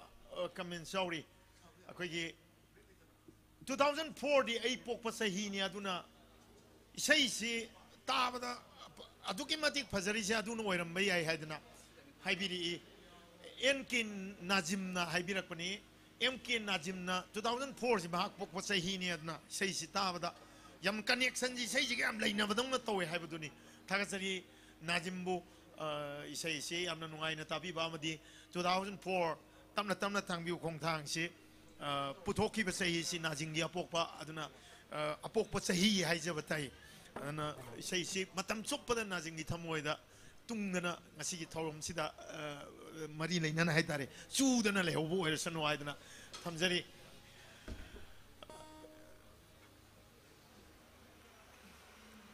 aduga akoigi imrel busu yamna thagat wai appreciate tobrakpa wai sing yauri wawa yam nungai tungi punsida hena miyamgi thabak tobongamba saisak pi ama wawa yamna nungai tungda asa yamna sauna leiri haidana thagat pirakpani maki phajaraba thawai yauna saksaba khudol tamjaba duda thagat wai pibiri masigi damakta ngamkhai leitana thagat pa phongdokchari aduga koigi bass guitarist Matthew busu Satish Kumana ngamkhai leitana thagat piri Rohit Asemna guitarist ti khara tawre ko guitar ani busu ngamkhai leitana Rohit Asemna thagat piri mato sunna thagat wai pibirakpa mayambu aduga tongan ba comments kaya ma pibiraktana tamna mapaubu asoyangam oibasu akoida yamna constructive oiba suggestion tongbirakpa kwai pamna mukpu tamna mapaugi tamna sangai records ki magi dagi ngam khai leitana thagat pa phongdok sari isai gi marak thana hojik laksa ga dori ba thoromase akon ngasi pangthok sari ba 200k cross to wagi celebration tamna mapaugi 200k subscriber cross to wagi celebration si amna nungai ba mikop ni marak thana ngasi gi thoromasi da khoina leibaki so wat thogai lainga ke so wat thogai bubiri ba ikai khumna jari ba ani khak in bahai tok jaru bada chillaba matam kai tok pidana ngasi gi thoromasi de special guest hoina lengbirak pane masi akoi gi special guest anina ngasi gi ke asi kakpagi tanja duni akoi tamna sangai records ki CEO ga loinana ahan mada aina mingoina hana thamjage ikai khumna jari ba Manipur Lainga ki tourism director hoina thogai pubiriba ikai khumna jariba waikom ibol aduga ani subada ikai khumna jariba Monis original director ICAR Shillong loinana tamna Sangai Records ki CEO ikai khumna jariba Mr. Ranbir Thongna loinana Ranbir gi loinabi ikai khumna jaribi maya Tongam Maru Riba Aduga special guest on Lengbiriba, quite Pumamana, a cake a sing a sea 200k cross to give again Nungai Vagi, Ronga Marie Lana, could Aquina Kaksagadori Bangasi live streaming me and David sing the Mayangi Mang the Kaksagadori was a Puna celebrate to say hi Vagi, Wapamni, I don't know, me and David sing, I say Mark break Akangida, me and Tabiraga. Over Kuba Kuvidana, the Tamna Mapawu, Yapama Pausil, to Ibiru commensa, Koi, Harao, Haron looks again, Yam the Ten Mikuni, Ozik, Kogi stays, Lomda, Muk, Tams again, I voice in a bake the ledger, so, cake Lomda, Tams again, Koi Lexin Diriba, Mayan Ubire, screen no Ubire, Kumnazariba, tourism director, Government of Manipur, Waikom, Ibohal, Lenana. Ikai khumna jariba regional director ICR Monis Shillong loinana ikai khumna jariba maya thongam hairiba ikai khumna jaribi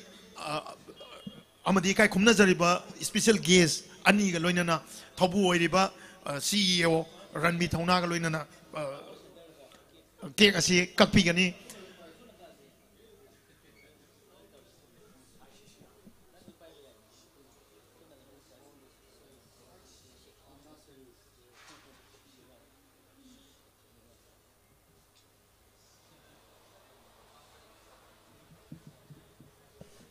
Akwai screen no video sini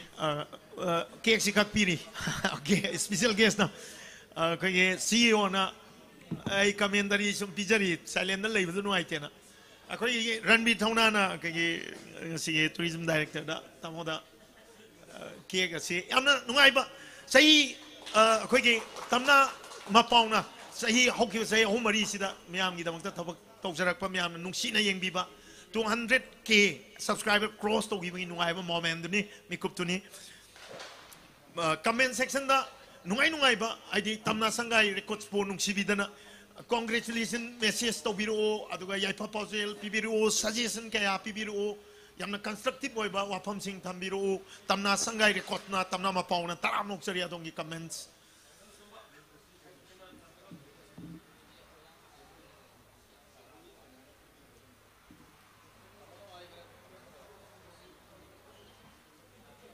aduga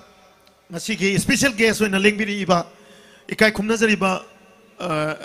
koige tourism director government of Manipur waikom ibol tamona yamna tentak po wapam gara haijabatai ngasi thoram sida yamna sangraga so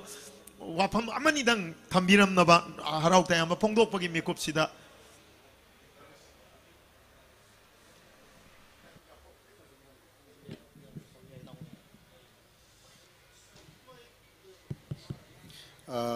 ngasi tamna series ki pangtholiba thoram asida ngahak saruk yaba phangjaba ai nauran bina habirakpa program asibu yawa phangjaba si asugi matik nungai ngasi si ai wakhalda yam nungai ba musu phaujai haukiba 2018 gi Manipur Sangai Festival da lamboi khongnang khongda asigumlaba tamna series se hokdokibra haina ranbigei baning sai wari sanabada chummi habire hokdokiba matamda aiju laaga lamboi khongnang khongda sigi tamna series si hokdokpada ai saruk yazaki ngasi sahi mari gi matungda ngasi amuk ningsingduna khoi ngasi punbase masina ekhoigi masak tae that we can do so many things and changes ada mana kogi nauran bina khaliba magi tungi weba wakalon asi yamne appreciate tongningi ekoi madugi wakalon da ai junga si thengla ju thengna ai gi thabak asin ba mayam ama lewe du kai thoga lakchabani tasengbadi Manipur gi masak takpada yamna maru oireba Manipur gi art and culture akoi gi folklore leriba mayam singna se ngasi no gi sum mangsalak pase masida ai gi nauran bina honariba tamna series na puthokliba ai YouTube ta su yam toini yengzai akoi gi folk singer mayam puthokpidana anoba kalakar mayam puthokpidana honariba sina sungsoi dana Manipur gi mangki gadoroba yamna liraba Manipur gi mete akoi gi harukpham oiriba folklore gi masigi area ama platform ama di sungsoi dana piba ngamlagani haina ai gi thamoida chetpa thajaje department na ranbiga tanaraga asigumlaba promotional activities singse ekhoina kari tobo yabage habada khoi gi level da khoi tanaduna sulakli aduna sungsoi dana khoi gi level lagi best level da honaraga sigumba platform si hena chokthoknaba honabada mateng pangjage habo phunji thamjaraga mayam punama pu thagachari thank you very much thagachari tamobo ikai khumna jariba tourism director government of Manipur waikom ibol tamona yamna tamna Sangai Kosna Luxury initiative aduga tamna mapau kari damakta kaina tamna mapau hariba se YouTube ki channel moina tamna Sangai Records ki music production akoge tamna Sangai Records ki broadcasting unit amoina Tangori bano haiba wapam si bo wada yauna haija batare yamna marik chumna tentak na thambira me tamna Sangai Records na hek haurak padegi hauraga ikai khumna jariba tourism director ikai khumna jariba waikom ibol tamo adumak akhoi gi thabak thogai khuding makta adumak yengsin biduna tengbang biduna lakibani ngam kai leitana thagachari aduga aina amukka sona tamna Sangai Records ke tamna mapau gi mo chinjaraga ngasi gi thorn da lengbirak liba ikai khumna jariba Regional Director ICCR kai khumna jari ba Moniz pusu ngamkhai leitana tamo busum ngamkhai leitana thagat sari aduga YouTube da uji akoina tamna ma pabu mieng tabiri ba live streaming da mieng tabiri ba khwai pumna na pibirak pa thagat wahi haijabatai congratulations message sing text tongan manungai nungai ba wafam sing tamna tamna record sangai record amadi tamna ma pau bu nungsibidana YouTube channel asibu nungsibidana blessing kaya ama pibire pumna ma pu subsal laga ngomkhai leitana thagat pa phongdok sari soina na winner waikom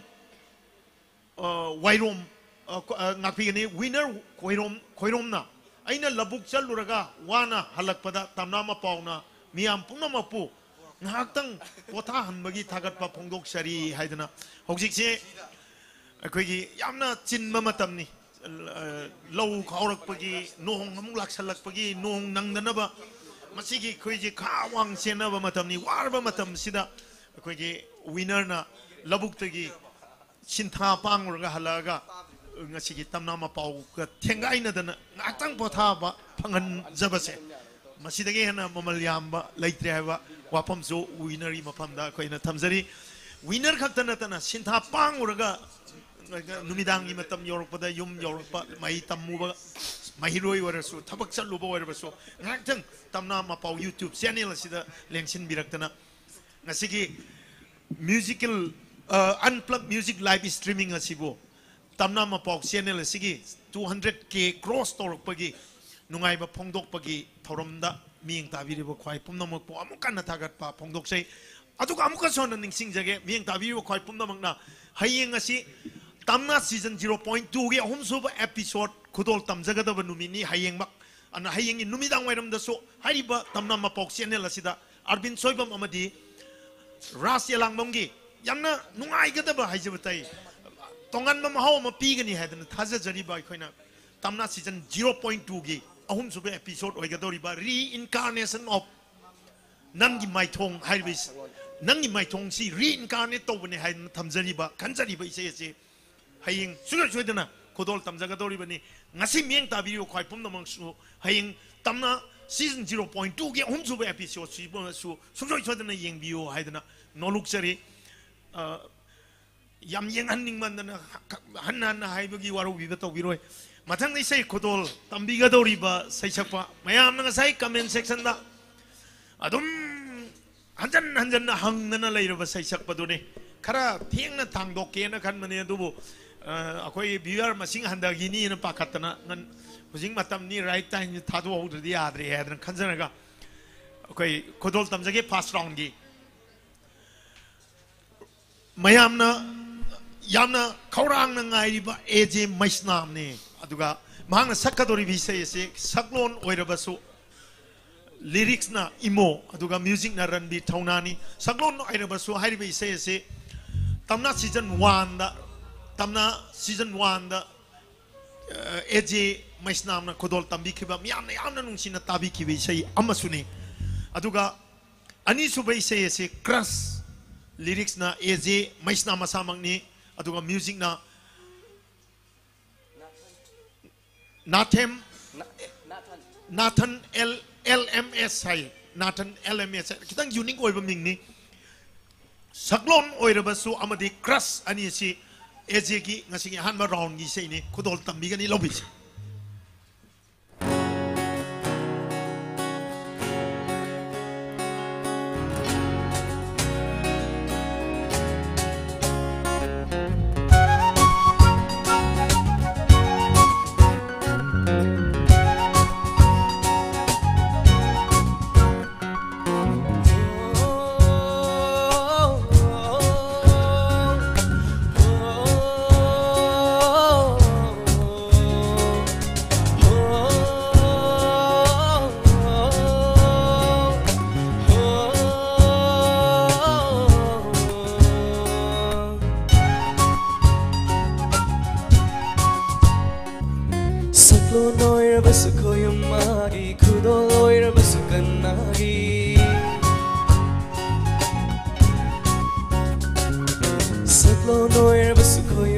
ꯃꯥꯒꯤ ꯈꯨꯗꯣꯜ ꯑꯣꯏꯔꯕꯁꯨ ꯀꯅꯥꯒꯤ ꯅꯪꯕꯨ ꯅꯨꯡꯁꯤꯕꯅ ꯑꯩꯒꯤ ꯄꯨꯟꯁꯤꯅꯤ ꯅꯪꯉꯣꯟꯗ ꯉꯥꯎꯖꯕꯅ ꯊꯃꯣꯏꯒꯤ ꯑꯄꯥꯝꯕꯅꯤ ꯅꯪꯕꯨ ꯅꯨꯡꯁꯤꯕꯅ ꯑꯩꯒꯤ ꯄꯨꯟꯁꯤꯅꯤ ꯅꯪꯉꯣꯟꯗ ꯉꯥꯎꯖꯕꯅ ꯊꯃꯣꯏꯒꯤ ꯑꯄꯥꯝꯕꯅꯤ ꯄꯤꯕꯤꯔꯣ ꯅꯪꯅ ꯅꯪꯒꯤ nungsiba bibiro ifamda nangi nungsiba bibiro nangi nungsiba bibiro ifamda nangi nungsiba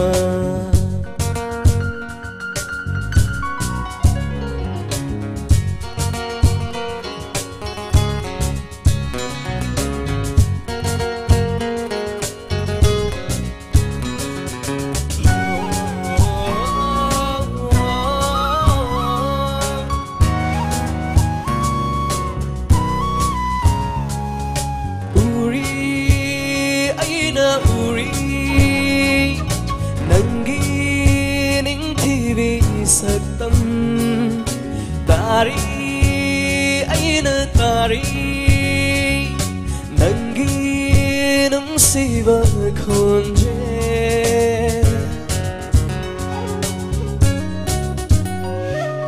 Uri aina uri Nangi ning tibi satam Tari aina tari Nangi nung siva konje Noctuna tanana iging meet magsida Noctuna tanana iging meet magsida Lay lay lay lay lay lay lay lay lay Lay lay lay lay lay lay lay lay lay Noctuna ta lay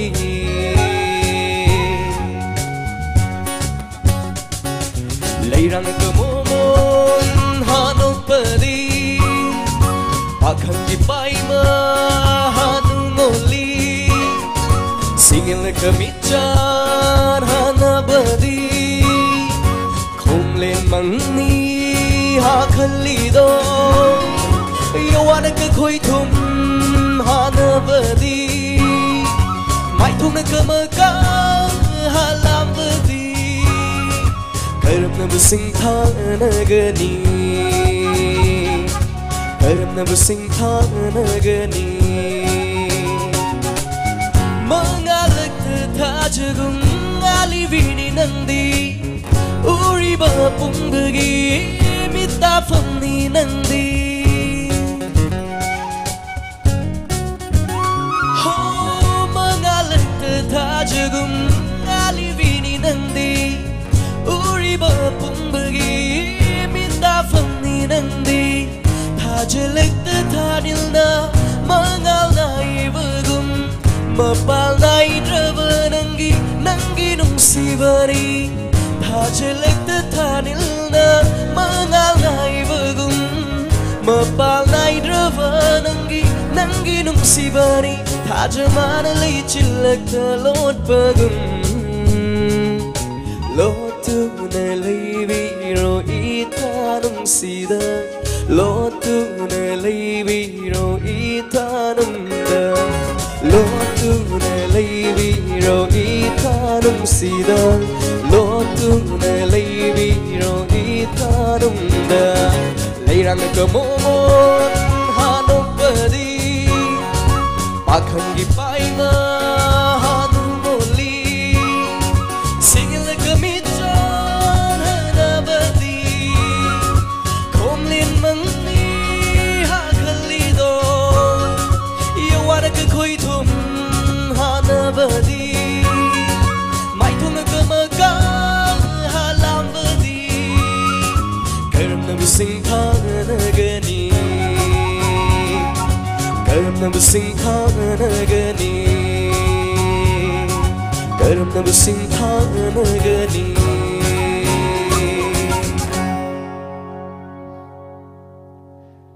Jadi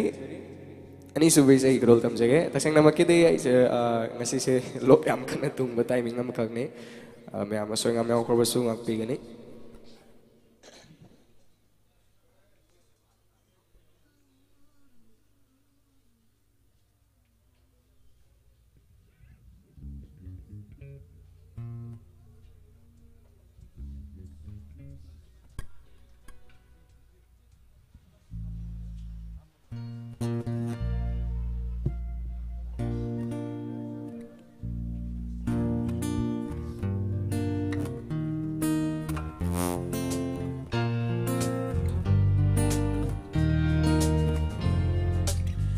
ꯑꯩꯒꯤꯅꯤ ꯍꯥꯏꯕꯗ ꯄꯛꯆꯕꯤ ꯅꯪꯁꯦ ꯑꯩꯒꯤꯗꯤ ꯑꯣꯏꯗꯔꯤ ꯑꯣꯏꯅꯕꯗꯤ ꯍꯣꯠꯅꯔꯤ ꯑꯩꯒꯤꯅꯤ ꯍꯥꯏꯕꯗ ꯄꯛꯆꯕꯤ ꯅꯪꯁꯦ ꯑꯩꯒꯤꯗꯤ ꯑꯣꯏꯗꯔꯤ ꯑꯣꯏꯅꯕꯗꯤ ꯍꯣꯠꯅꯔꯤ ꯑꯗꯨꯕꯨ ꯈꯪꯗꯦ ꯅꯪꯁꯦ ꯃꯄꯨ ꯄꯥꯜꯂꯝꯃꯗꯔꯥ 사긋리고 멍랑새 멍모이는 레이호라더라 미노도 작을래 아이들이 오이닝래 컴블래 호직수 아이기 포이드링이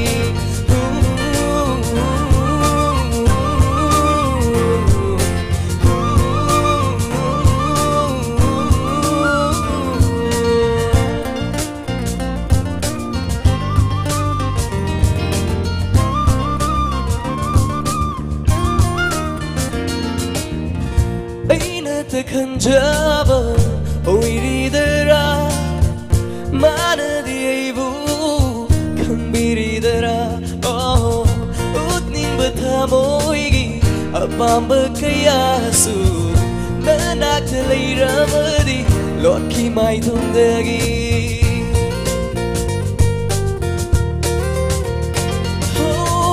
아이나트 간잡아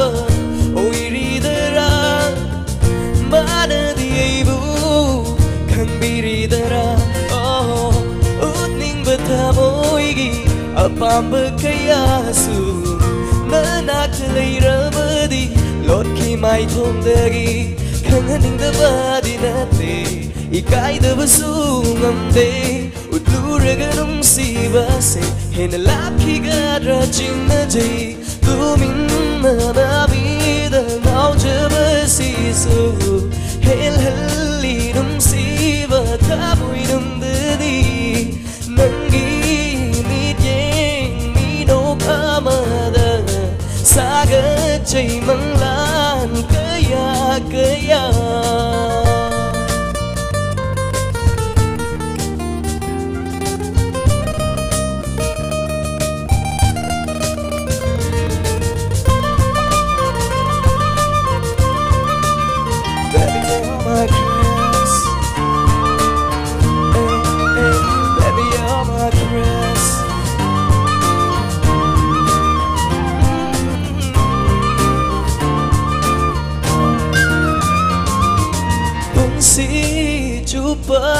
Nang tabungaw jage Masimatang di ayaba piwiyo Karigumba nang na mapupalang laso Tamoy dadi lato na likigani Ay gini haibada pagjabi nang say Ay gidi oy dari oy nabadi hot nari adubu khande nang simapu palamadara sagat liba manglan say mangoy na lehoradara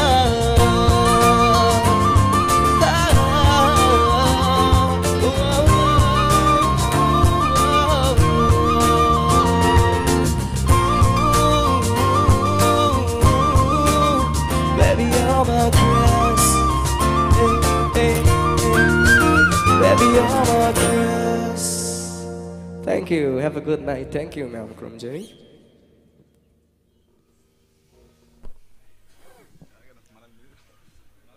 Travel with Thiam Trilon na sumna haibire paisa thaba yara yadrabanina yam sae GPay account nama update toro aduda oina hapake ngasigi live city mai hore best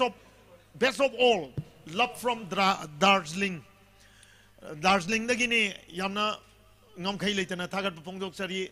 travel with Thiam Trilon paisa thabai yadabanina GPA ma kapiru haidana GPA kona ama wahi sina khoi tamna ma paugi mai ke degi ngam khai leitana thagat pa penja ba phaujai yamna pungning da akoina tawjari ba khara se thamoi sengna thamjari ba khudol se yamna nungai na miyeng tabi gi damakta adusu thaplaba haijabtari manipur dagi tamna leikhraga haijabatai Darjeeling dagi sigumba yamna nungai bo afam thamirak pasing ngam khai leitan thagasari loinana akoigi thoibi angom na haibire yamna irang toba angang duni haidana nungsiba wafam gak tamire ezi handak mayamna tamna ma pawu miyeng tabi singna yaipamangol PBU khudol tambi kriba ezi mestam anova punsi yumbal lambida khongdara abani khongda ga dabagi ngaidana leijarabani ano mayamgi matam sangna sewa tawwa ngamboi jage haidana tamna ma pawgi mai dagi su mayam dagi yaipamangol ezi gi damakta nijari aduga mafam se yamna phajai kadai dano haiba ngasai dagi aina laukthokpagi tanja phangjadabani adubo chapchana hangbirakpa mapa sare Vidya Chandra Takhelambamna mafam se akoina thoram pangtok sariba mafam se yam phajai kadai dano haina hangbirakpa wafam ne akoi International Society for Krishna Consciousness ISKCON mandir gi opposite ta haijabata isam sambal len mangni ko kitang hendoga mamang thang balambi gi sarukta highway gi sarukta khara hendoga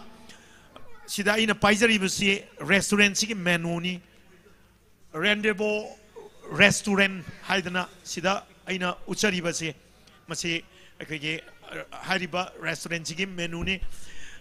mathaki khwaidagi building gi khwaidagi top da lairiba restaurant ni makada tongan ba pion ba dukan makan mathel gi yamna leire tongan ba departmental store sing dugi hek matonda floor mari subagi keno sida Rendezvous restaurant ni yam nungai environment si mayamna si dalaga family oina lakpa suare meeting toge suare space phajana lei masi ngasi gi tamna ma paugi koina ngasi chathajari ba thoram masi gi khodong chaba loraga tamna ma paugi live streaming bu yeng biri khwai pumna makta Rendezvous bu su miyam saktak jogi tanja duni menu jidi kana de haira roge manung je pau da kumai dare sidi di non veg or so veg or so sangom na saba mi gi su yaure aduga mit chaba aidi non veg ki jo marang kai ne yaure awat pa mat leite environment yam nungai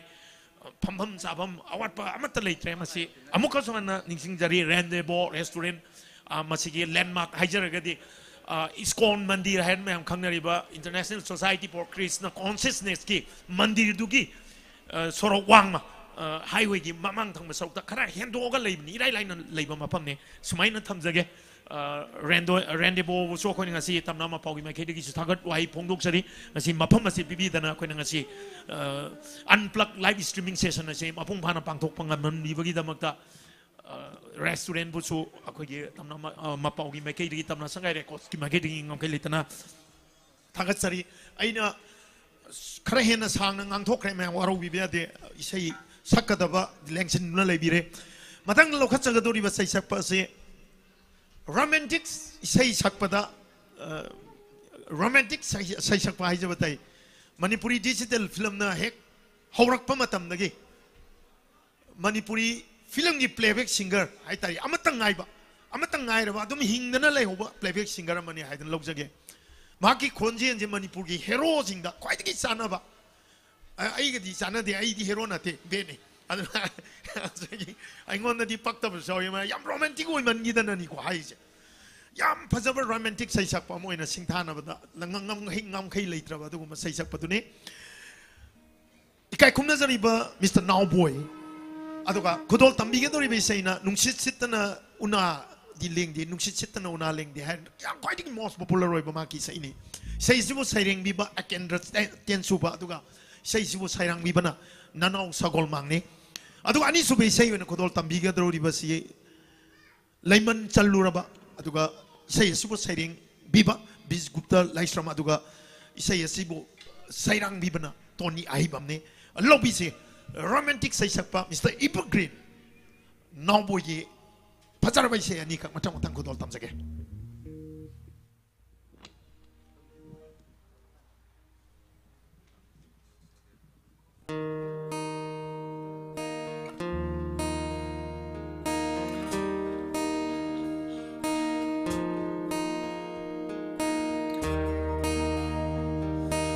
Layman chaluraba aigi thamo yening gulle khanna harau charuba Layman chaluraba aigi thamo yening gulle khanna harau charuba nongam bana tambiramre aigi panthum kaira batha moise hembina balaitara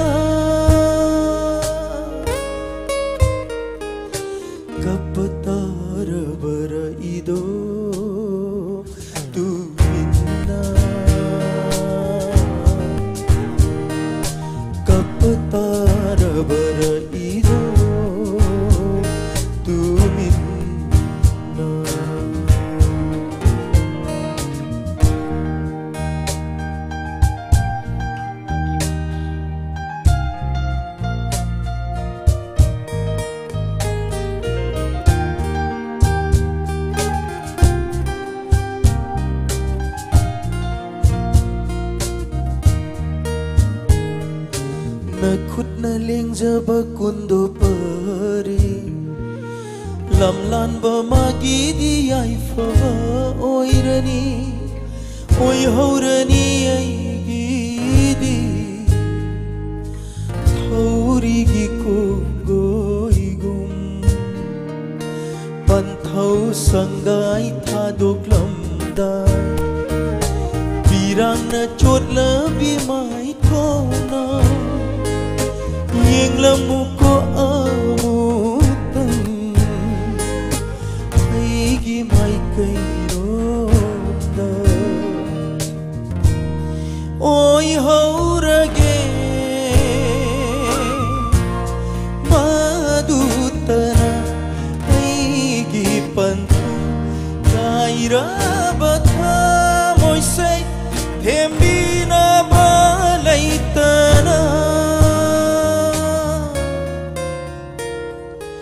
Kapatara bara ido tu minna Kapatara bara ido tu minna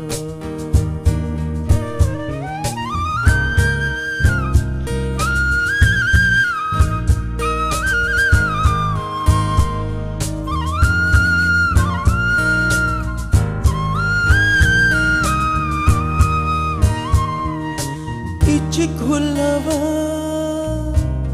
Henglaba ay hingsida Aigi itaubu Yengliva thajanang su Sangkro amukta Lay chil marum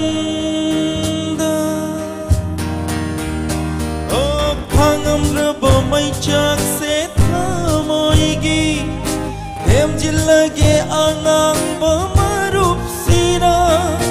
kau thok lage nung si bi magi wakan uisil lage imit se pun sigi nong dam bana tam Khaira bata moise kembina ba laitana kapatara bara ido tu minna tu kapatara bara ido tu minna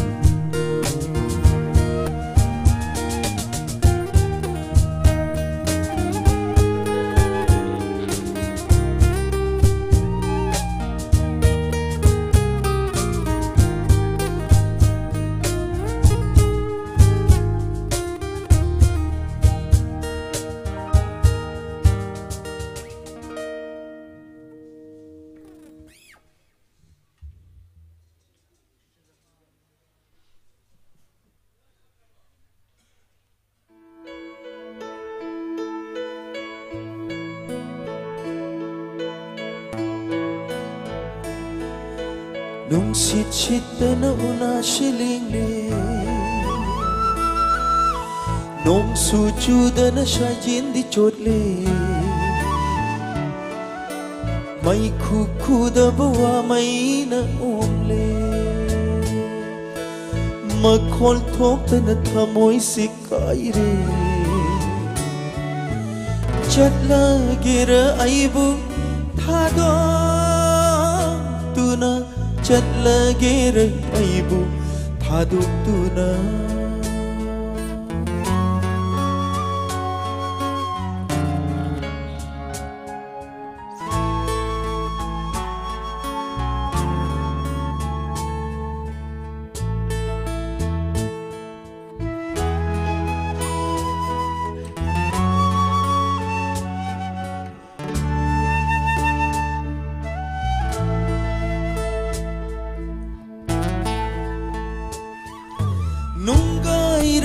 Huri nung ole lay she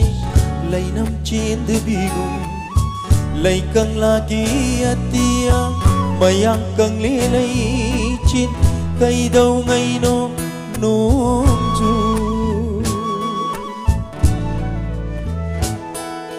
nang nanok padadak from lay re nang na shaw bagi maram khang le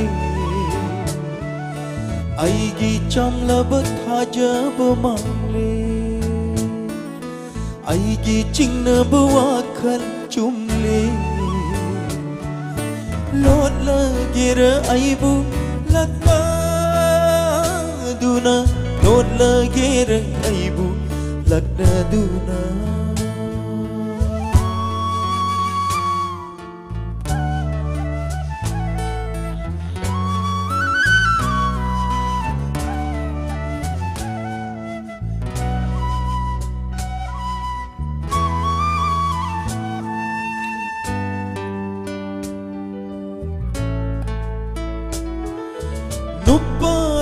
Pangamde ifu taure mitluda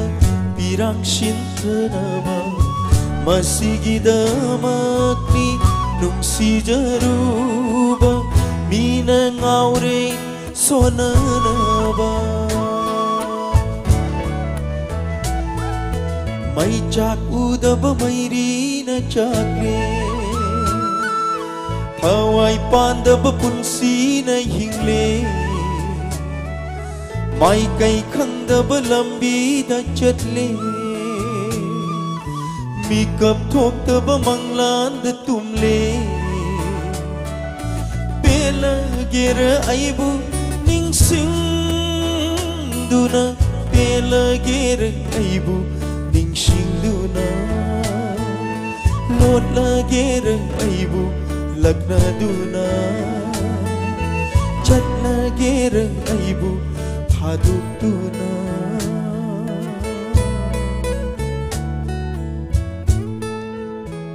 tamna mapaubu ming tabiriba kai pon makpu noluk chapga lananai kai kuna bauchari isaibu mapung phaliba daboni amadi music album loinana musician mayambu thagachari haidana guru ningombamna thagat wahai phongdok piri masigidamakta koigi laujariba seisak iba khaktana tana chinjariba laujariba kongjariba khoibusu thagat pirakpagidamakta yamna specially lokhasarini aduga koigi dano boygi thank you kano boy thamoi yam kaiba aina yamna pamba isai ni haidana winner koiromgi comments sumaina thamiri winner na thamoi pungai kai roba magi sei si tawda mangna yamna penjaba mana sei si da kari gomba pa sokki ba ma soidana leram gadong mali aduna thamoi seng nei biri aduga thamoi na pen ba pamjaba isai ni nawboy gi sei se punsida mai hena pak boy ko dan nawboy haidana kon thojam inauna bibirak comments ni yangre thagat wahai pibirakpa aduga isai sibu nungaidna thagat wahai pibirakpa aduga isai sigi apamba phongdok pirakpa khwai pumnamak loinamak panjadre hedna waru bidana ba hedna noluk sari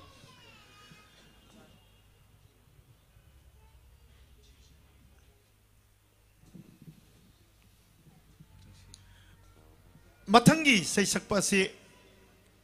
tamna season 0.2 gi so yamna marui ba sei sakpa mani ado tamna season 1 da di saru yakidre handak yamna special loina so thangdok ka dori bani kaina tamna season 0.2 gi mayai san salak pa episode ta ma ki yamna phajaba number ma thangdok na ba tamjari ba yamna stylish oi ba korea gi pakhang man ba korea gi hero man ba haidare yamna irai lai ba lon dai masek mangal yamna chawba sei sakpa du ne yamna stylish oi ba sei sakpa mani aduga manipuri matam isai da anauba mahau ma hip hop ki tongan ba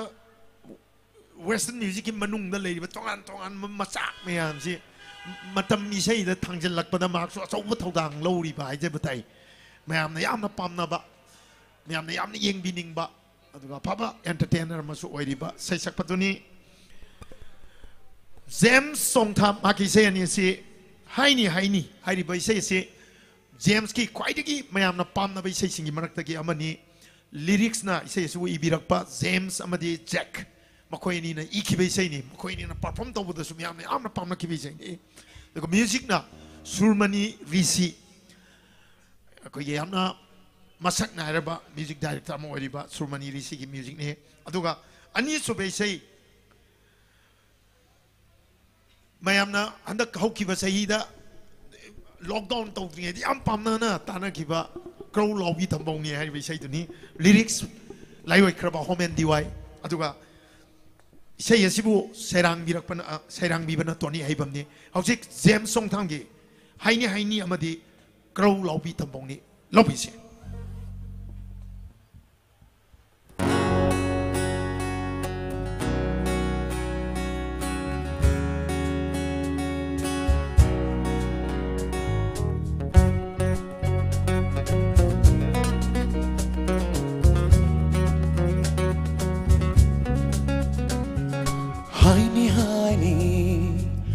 Haini,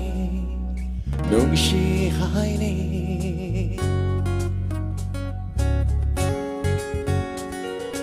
Haini,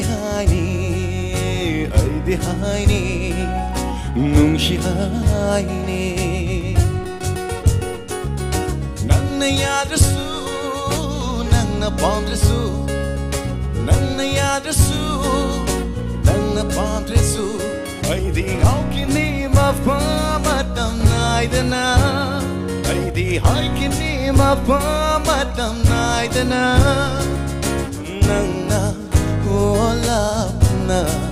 layrasu hayni ay di nung si hayni ay di hayni Tako nagse pamjay da nang se ang oy ri ngay matam do na tre kari gilay thok do na jatli banang na lambilam kang da tinga bada aiga kari gipay thok do na lady banang na kachung bida na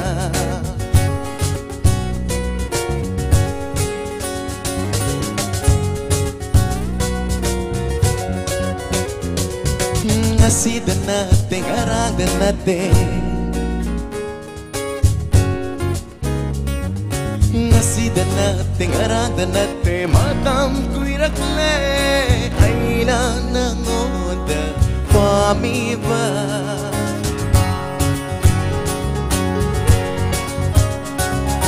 Ngasi'da natin, arangda natin Matam ko'y rakle Ay nanangoda Pamiba Nang sukalune amok tang diho Chanabi Nang sukalune amok tang diho Nung shibi Nangon dangaw chabagaya daisu ay nadihin bani Nangon dangaw chabagaya daisu ay nadihin bani Aduna ay dihay Nung shihay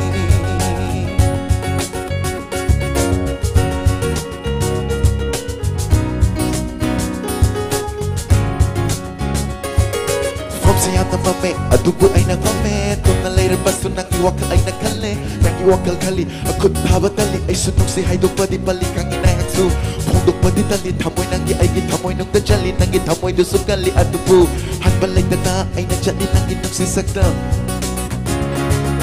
Ibisita uto na, tamoy nung dayeg to na Kami ay nadjeksin na namlan Bagka nagisumit yung kalan jalan na Nung shibinang budi nung si Jay ay na Pamo binang budi pamo Jay ay na Oy chikinang se ay tagi oy na Adun hay ni ay din nung si Nung si binapamda ay na Manay pamatam nang napubig kikano Oh nung shibi mapam kay dasu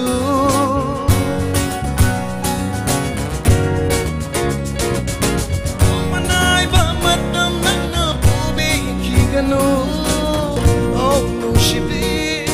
Apam kay dasu Numit na kadagit ko laglaso Ay budik lekani Hachang sunang gini Ay sunang gini Pum naman nang gini Aduna ay dihay ni No shihay ni Kaki ka na tara siya Matamadong ay tase Tabara bagimbando na mumuninok na romba Nung shumagin estado na marunay na kingamba Ay naroy nga city Hay ni nung si binapanda Kang li eso city Tambiriyan nang na Nasyungagin damak ay nanong si bagyan man Banalit dura banang na Napal ang galoy na na Taura no kid no pinang handog biyo Karakit jatog biyo Tamoy nung da ay bulo na nung si ko'y mamiti Unay dati oy biyo Ay di hay ni Nung si hay ni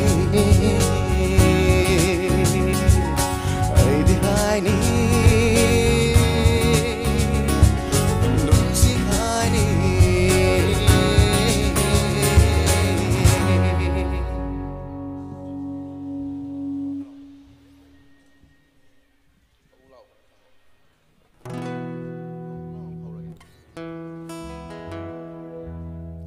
Câu lao bana thambo ni ho, booking bana thappi ni ho, harangam bana ki home ni ho, ambole hai no ni ho, chare di kamphoi ni ho, khoi gok ing bana chung no ni ho, manam chao bana champra ni ho, chimbangang bana panna ni ha. That's right. Let's go. Foreign car.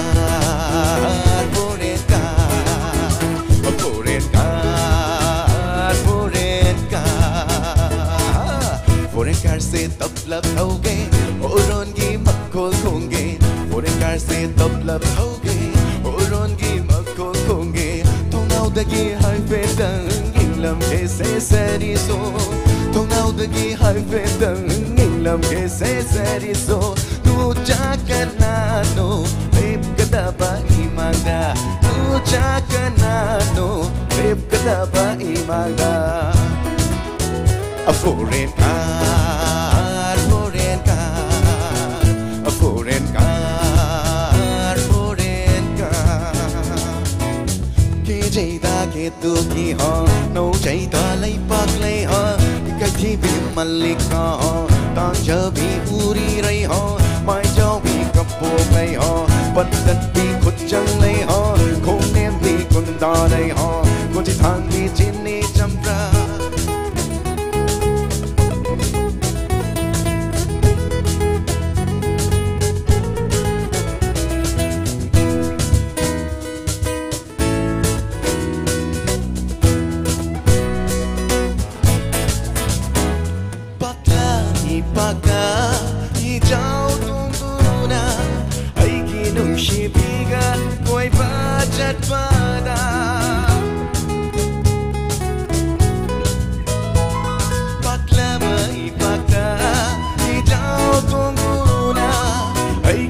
nungsibiga ko'y machatpara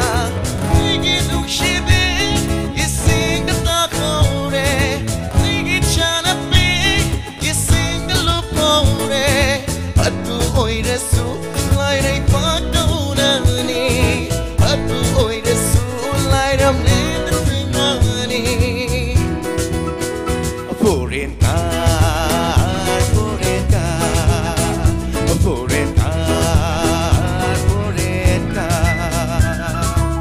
Câu bana thambo ni ho booking bana thappi ni ho harangam bana ki ho ni ho ambole hai no ni ho chare di kampo ni ho koyong bana chungao ni ho mana chau bana champra ni ho kimangang bana panna ni ho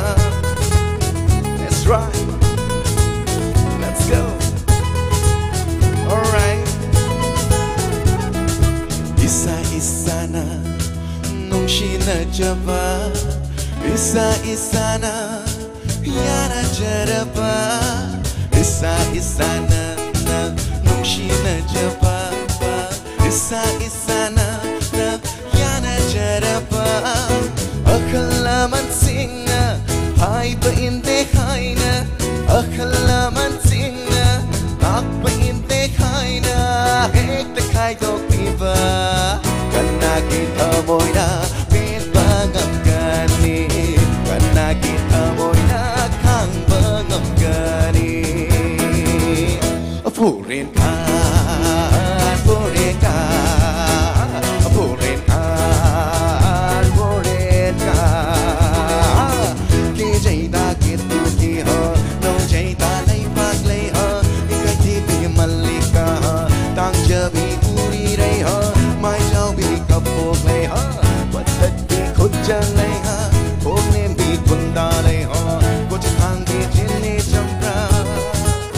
Let's ride Let's go For a car Thank you Nongsa posongbamna matam kuirabagi tungda da James ujaba phangmase nanau hainingai leitana thagatsari haidana Nongsa posongbamna thagatpiri aduga James ki seida nuaina tabiba aduga James ki seibu pambiba mayamna pirakpa comments yam yaugre koina unarudaba haiba wapamsi achumba wapamni akoi koina unarudre James khatana tana sida koi miyamgi thawal tawjariba koi loinama koi haukiba sahi ani phajal abani sahi ani gi maya sujale koi ge pandemic sina maram moiraga hoji amumu hoji naunai sei torokpasida yamna nungai ba ma koi khudol tamjariba koi da su phaujariba ni aduna ngasi gi thorommu mieng tabiriba koi pumno ma pusu tamna ma paugi mai ke ding ngong khali tna thagatsari makata na nungai na dumang enjoy do biu miamna pamnariba ngainariba seichak pising matang matang khudol tamjana gi sem sajari winner khoiromna asum nei bi daboni kaino khangde aina sintha benbu asuk yamna pamjariba se aikhoi lekai gi isei tobada sintha ben gi ne hairadi ai soidana dum cheli amuk minmang uhan biba amuk ngasigi live to uhan biba gi damak ta thagatsari haidana winner khoiromna ngamkhai leitana thagatsari thagat piri sintha benbu adubo winner khoirombu so tamna ma paugi mai tamna ma pau channel si mai kidagi loinana sintha ben gi mo sinjaraga ben asibu tawai hakchang yauna nungsibi bagi damak ta ngamkhai leitana thagatsari comment yamna lakre comment mayam ama leigre matang matang kogi thagat wahai ponglok pirakpa aduga nungsi roba wapam sing thambirakpa mayam ama leigre ado aina hana panjariba wapam sida warong bidana kogi thengna ba khara goro sien manina mitke chana ruba khara panamagi tanja do atan laujabani barakte hadan lan lobidana ba noluksari matang ni sei khudol tambiga dori bi sei sakpi se Ngasigi tamna ma pau gi live streaming yem ngi ri bukai pumna mangna khaurang na ngai ri bi nupi sai sakpi ni sungai sai dana nungai gani pungpen gai nungai ni haijabatai maki sai se isai ani khodol tamga dori basida amadi cover ni tamna season 1 na khodol tam ki be sai ni masigi original sai sakpi di aramam jamuna ni aduga isai gi maming na khoyum gum na yamna popular oi ki isai ni lyrics kon sabi bo so loina na re music to ki bana to ni ai bam ni sai si bo aduga yamna hujing isai sai phang bodi mo ta phan phan zo ngam nungai isai sina ani su isai sini lang bagi hai jabatai nungole isai asibo saireng biba binoranjan oinam aduga sairang bibana bibek ali songtham ni isai ani sibu khodol tambiga dori be sai sakpi to atai kana sunate surma sanuni lobise surma gi phajara bi isai ani si khodol tambiga ni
Mangauthida ibongo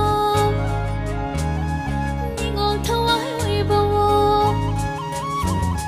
Mangauthida ibongo Ningol thawai oibawo Marau laiba ibongo Ningol pukning kumbawo Dansang sana sukiba Tangdi nungshi nungigna Nungshi layo song nagle Ningol thamoy lakase Nungole nungole nungshi bana nungole Nungole nungole nungshi bana nungole Nungole nungole nungshi bana nungole Nungole nungole nungshi bana nungole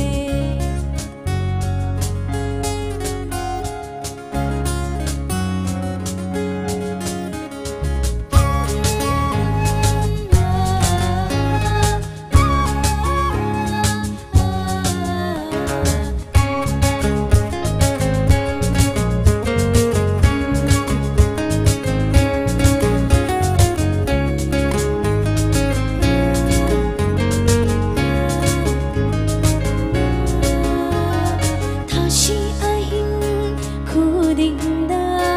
langla thawa uibiyo Thashi ahing khudingda langla thawa uibiyo Sarakalin matamda inglamalang uibiyo Kabalagi lainamgum aishu thamoy huzage Sarakalin matamda inglamalang uibiyo Kabalagi lainamgum aishu thamoy huzage Nungole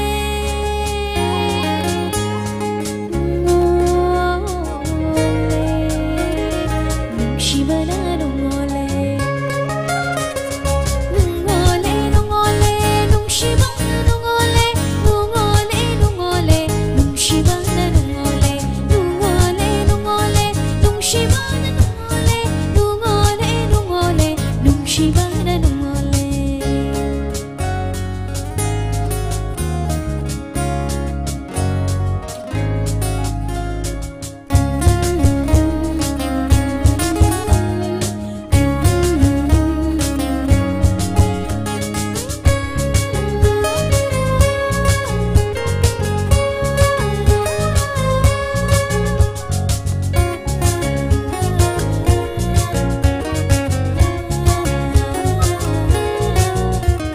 Ningol kusing paloy na manjamayong pobiro Ningol kusing paloy na manjamayong pobiro Thamoy yawa singzari pakang natikput biro Pakang yawa sing biro Ningol itikput lagi Thamoy singay kang laba Nang nakarigi sinari Thamoy singay kang laba Nang nakarigi sinari Nungole Nungole Nungshibana nungole Nungole nungole nungshibana nungole Nungole nungole nungshibana nungole Nungole nungole nungshibana nungole Nungole nungole nungshibana nungole Nungole nungole nungshibana nungole Nungole nungole nungshibana nungole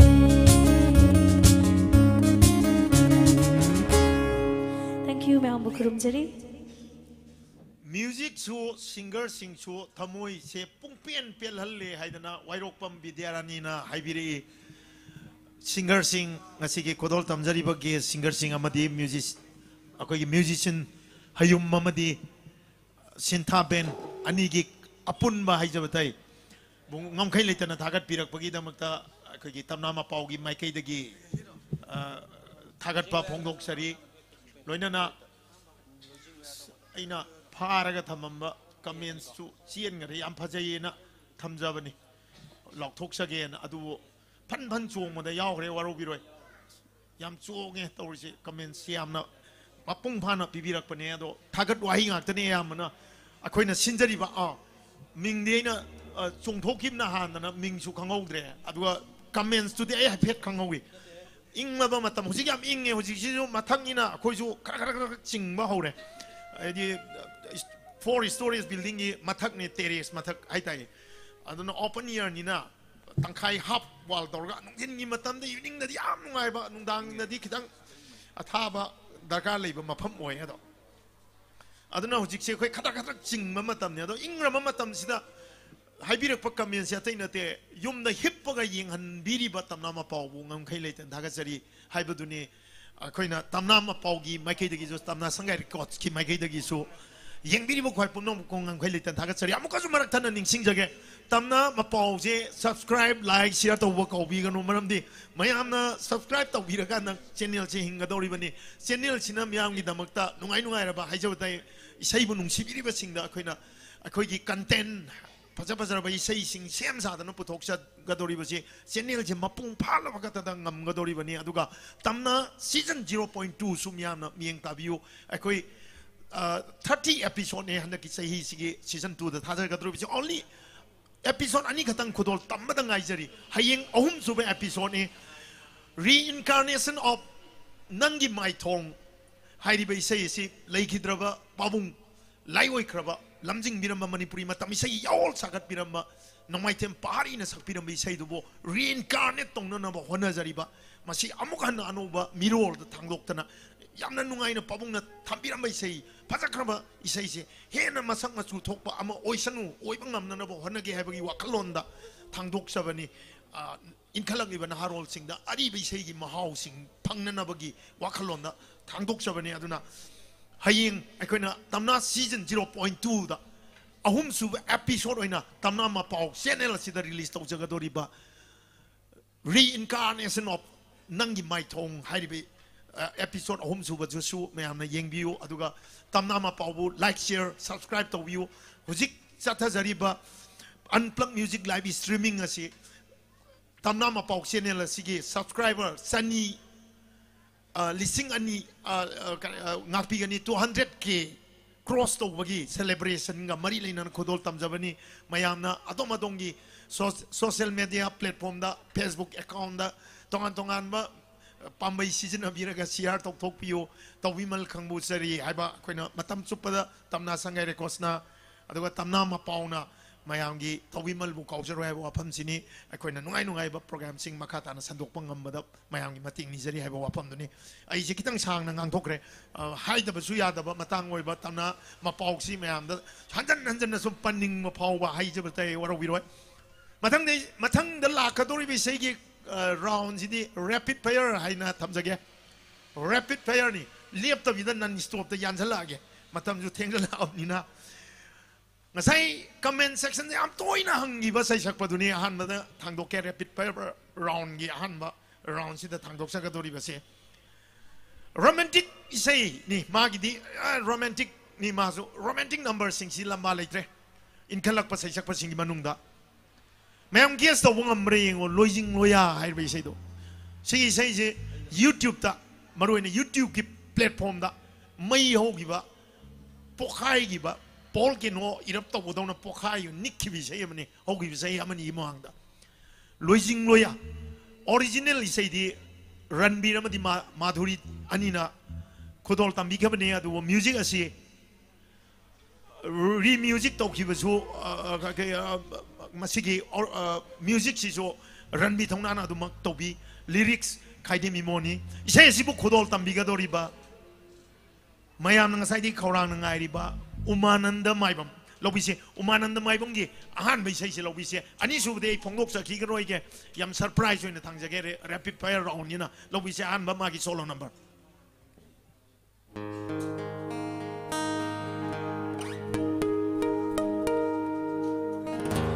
Loijing Loya Ning Tire Sabi sano matau se thamoy ani chilok ni bay bên ba nay đời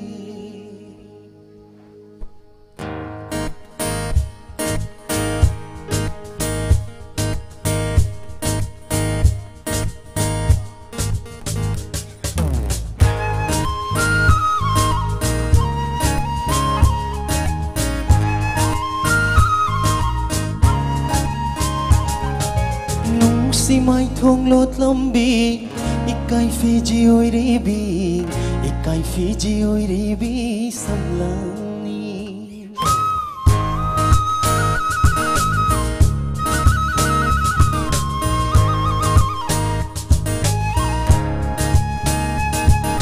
nung si mai thong lột lâm bi ikai Fiji oi re bi ikai Fiji oi re bi sam lang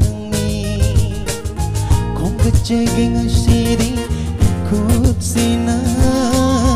Ying jaging a moy, she na been Burma. Come but jaging a city,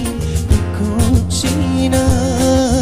Ying jaging a moy, she na been Burma. Nung si mai thong lot lambi, ikai Fiji oi ribi, ikai Fiji oi ribi samlang.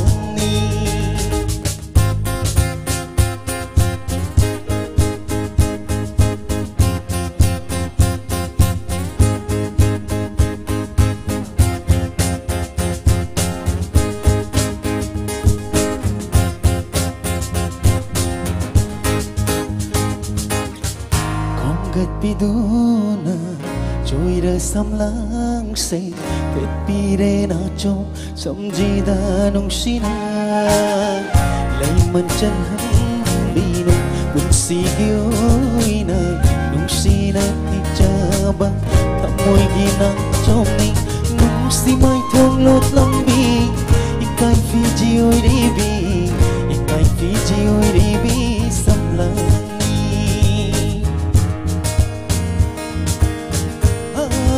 bema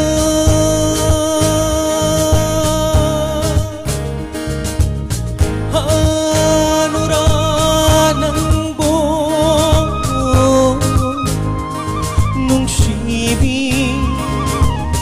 nura cheng lâu makta buyeng laga taraga mari ni pan ba ajalai kai jai hai bungo manja nang bo nung shiba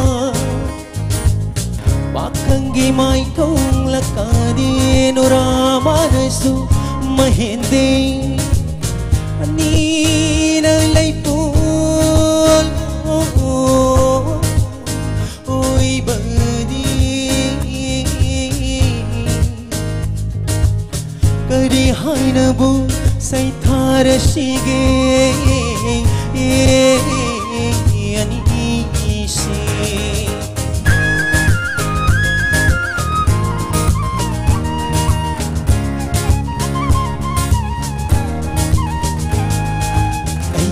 môi la yung da pakliba sen la balai jeri oi biu ai ta môi la yung da pakliba sen la balai jeri oi biu nung sigirik na icheloi du na cheli bani ai gi ta môi la yung da nung sigirik na icheloi du na cheli bani ai gi thamoy layong ba thamoy ani na amata oi na ba ai thamoy layong da pakliba sen na balay jairik oi biyo ai thamoy layong da pakliba na balay jairik oi biyo loy jing loyan hire sabi shara matau se kamoy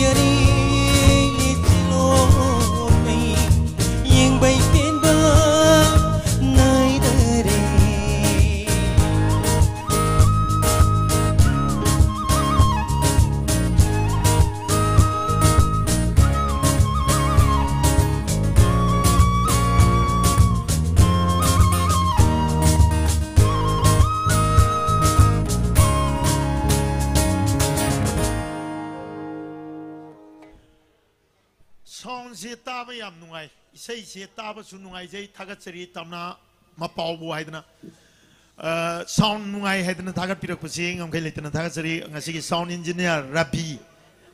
ida makta Rabi na wana hona jaba hai di technically khona mathak se kai sound proof suna tabani na yamna sumaina live tor kan da sound nungai han masi awaba ne sound gi matang da di atai di khra phai ado sound nungai habirak pasimak so tamna mapau gi Mikey dagi ngom kai leitana thagat chari yamna su nungai ba poksai isai ta ba sound nungai ti harak pasi muk thamoi kai ba leiti aduga singer kana kana leiri haiba wafam si su hangbire I akoi ge maitai leimana singer se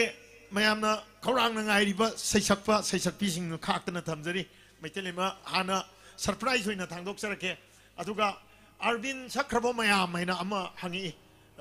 Rabi Kantana Rabi Kanta mangang na hangak po hang jay no na pakum bijage mayam na di piraktre Arvin Saktri suksoi soi na rapid fire round na salakani ay wapam si Rabi Kanta da tamjage Uma Kanta gi say suloidri Uma Kanta da thagat wahi pibirak pa aduga magi umananda nga pigani umananda da thagat wahi pibirak pa aduga mahakpu magi say na ngaujabagi wapam sing thambirak pa yam lay marak tan na patok charake umananda gi ani subay say si duet number ne duet si miyamna yamna pamna tanariba isay ni nangna lapna tamna haiba duet tu ni isay si Ranbi Thauna na music top kibani aduga Binoranjan oinamna mayek ibi kibani nangna lapna tamna haiba isay sida anipun isay khudol taminaga doriba se atai kana sunate Manipuri matam isay gi melody queen haidana nungsibagi Maharani haidana haira su yaba Manam laibak dadana lisang sinna miyam gi tawal tawdan lakliba amat tangai rabi haijage pusparani ga loinana umanandagi nangna lamna tamna ise kudol tambigani lowise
da hung la ki bang malangi sa hung na kang hau da na hung la ki bang malangi sa hung na putning masua hali amoy masu kapali putning masua hali amoy masu kapali ire hung ba malang ba embiram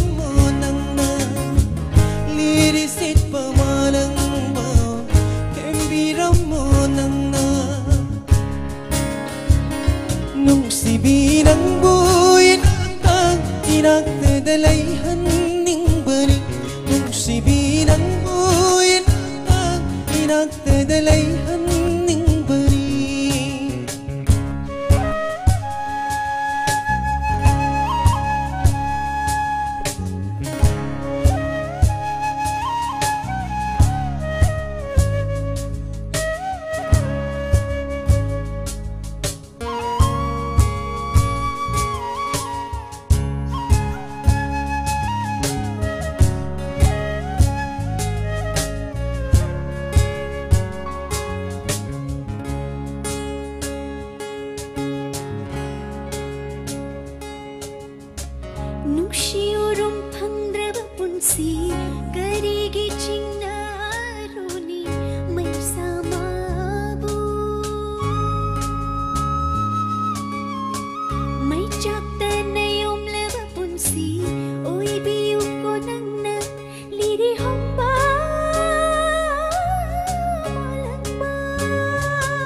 Layrang layrada pagpasinglaba ayuki liklaning nangdi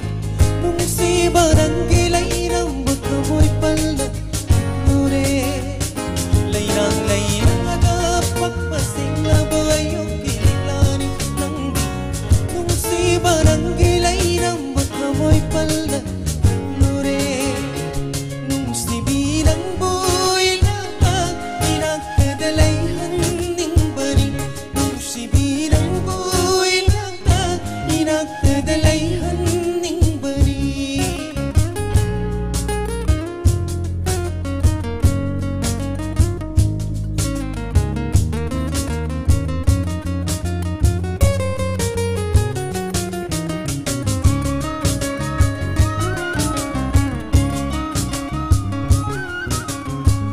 Wakat pasungam draba wakal Nafam day suyit ning draba Ay kipug ning Wakali santa jabatana Kan jabani ayna inaksida Layrang nakada sambal Oige kana chatni kongchat Nung si bilang buhay na Nung si badi honglo Layrang nakada sambal Oige kana chatni kongchat Nung si bilang buhay na Nung si badi honglo Nung si barang buhay nagda inagdadalayhan ning bali Nung si barang buhay nagda inagdadalayhan ning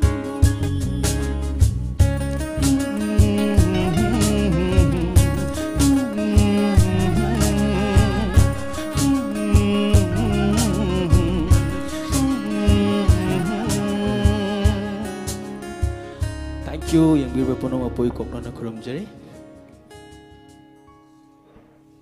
Ngasigi say si yamna surprise oy I like it channel da su mangjong na post to kiba natte get well soon 3 lakh subscribers haida tabi sapam toni na ngam khai leitana dhaga sari yamna surprise oy na thamjaba ni yamna hojik si akhoi gi so tamna season 0.2 haidana tamna mapaugi yamna chawa mega event ni haijabatai yamna mega akhoi sai kano sida akhoi na di yamna mayamna chauna akhoi na yam chawi na khallaga haijabatai tawai yauna hona jabani adugi su episode sing je thadong na bagi matam moiba aduna hanana publicity daudana sigi ngasigi unplugged session ji kano se live streaming ji maramda yam hena promote to bagi highlight to bagi tanja do phangidre adubo yamna surprise oina thamjariba kano sida khoi toni na nungai na yengbi bagi damakta ngam khai leitana thagatsari aduga akhoi subscribers so yam thuna masing hengalaktana toni na su thambire ado yam thuna masing hengalaktana hena pakthok chokthokpa tamna ma pau channel ama oi bangam boi jage haiduna thamjari aduga akoina sinjani ba thorom sinjani mapam ase rendezvous restaurant ni akoigi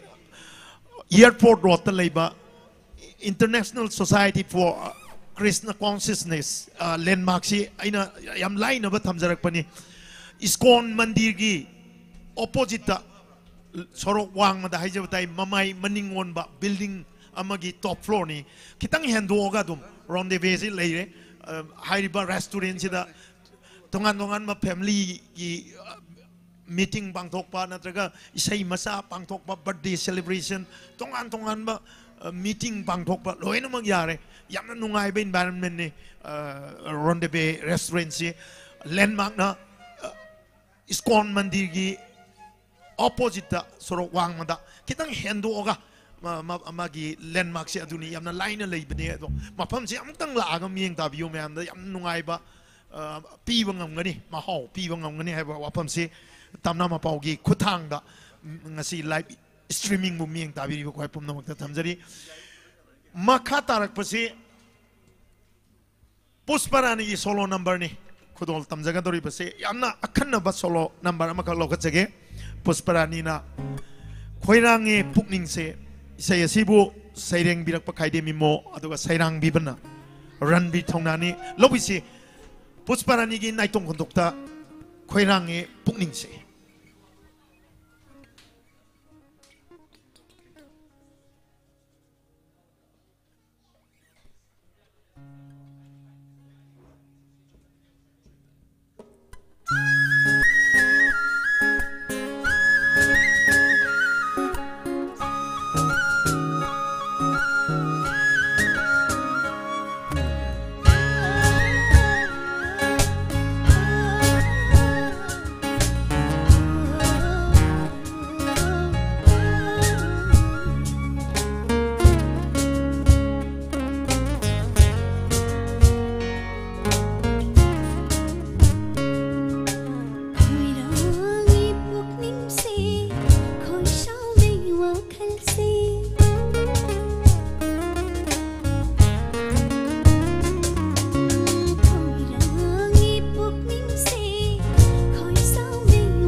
Guitarist se kari maming kauge kari ben you know pele magi cooking se ladu beran hai birak pane ladu bera khwaidagi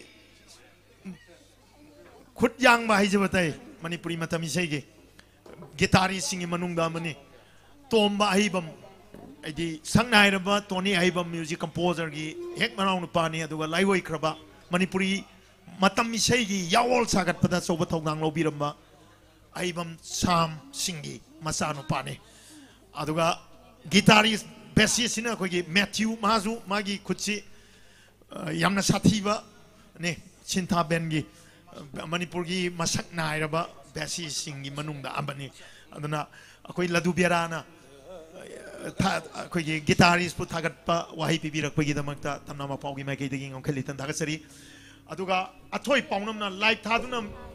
Yeng pangan bagi dalam tamna ma paubo hanya ai litana tagasari lisang sinam yamgi togol tobong amboy view haidana yai pamangol pibiria thoi paunam busu ngam khai litana tamna ma paugi makai degi tamna sangai records ki makai degi tagatpa phongdok sari hojik rapid fire round ni sathari basi pusparani gi solo number ma han mat ta kre ani subadamung ngapi gini han mata duet number mata kre ani subuda muk solo number ama amuk khodol tamja kre ohum suba se amuk duet ni kana no hana ka amuk punna sala ka dori sime ana soidana singna badi leram gani isai khodol tambi ga dori be isai se hokiba tamna season 1 da mi amna kwaidagi nung sibi khiba haijabatai tamna season 1 gi isai mayam episode mayam ama khoina tamna ma pau da mieng tabi khibada Kwaitaki masing yamba viewer laikiba mi million mangaga point taret haijabatai 5.7 million cross tokiba adugo mai sei masup tuni khara sangni sei si sangasu sigi sei se taba hokibada khongam leng ki da bangak tani miyamna kwaitaki pamna kiba kwaitaki pamna tabirbi sei amani aduga tamna season 1 gi so kwaitaki mai pak pa sei am oikiba isei Aduni nasi tamna season 2 gi hawalakpa loinana tamna ma pauna 200k cross to bose sigi sei sigi mapan tang mane lowi ai khodol tamjage yamna tang na ba mikup yamna khanna ba mikup nungai ba mikup asida Arbin soibam amade posparani gi matchup tamna season 1 da khodol tamjage wi sei tani lowi se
थादोप्पिगेला मना कंगलला युरब तेरा पाम्बिदा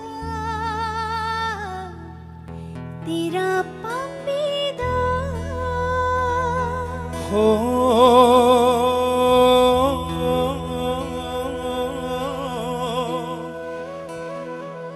हो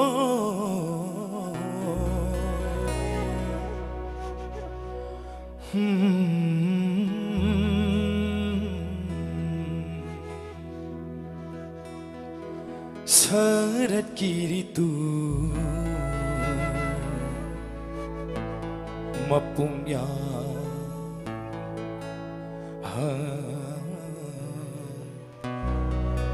मेघ चटली मेरा था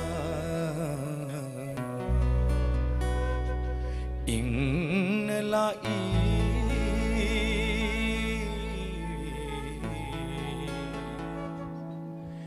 हियांग गई हियांग गई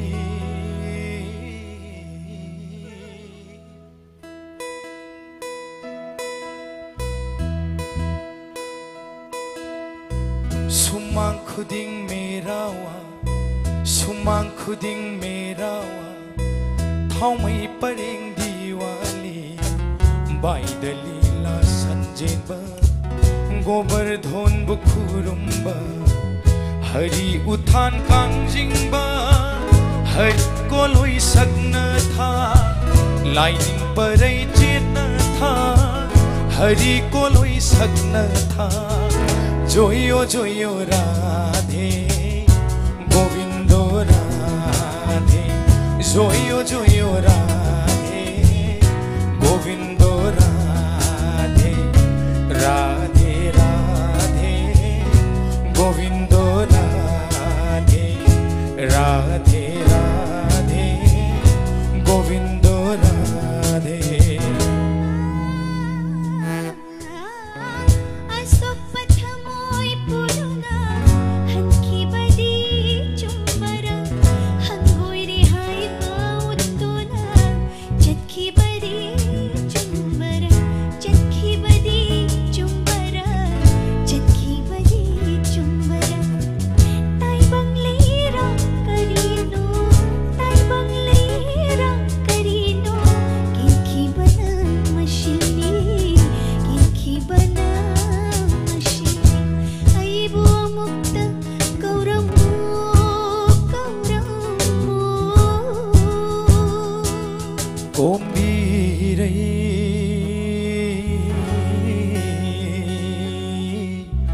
Yaral pati kombire Pai mapuking nungole Momonogli Bau khong chali Momonogli Bau khong chali Kari bau khong no chali do Thamoy thamoy bino hairi Thamoy thamoy sino hairi Nanga aiga wasakno hairi Nanga aiga wasakno hairi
ꯅꯨꯡꯁꯤꯗ꯭ꯔꯒ ꯑꯩꯅ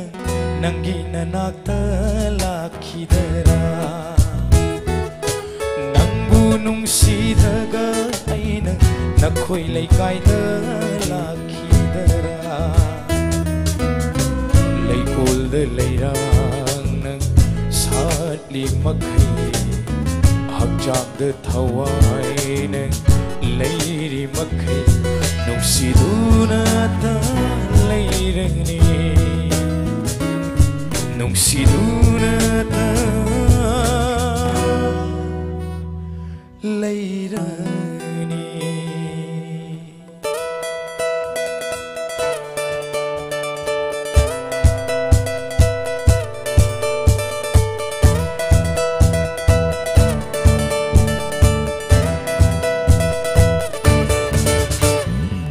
Taning diop cheri lau namba khoi mua nang le ru na pada chirol tawdana leirang gi leinamda lirak ba khongul ni khoi mu gi leirang ni khoi mu ni Taning diop cheri lau namba khoi mua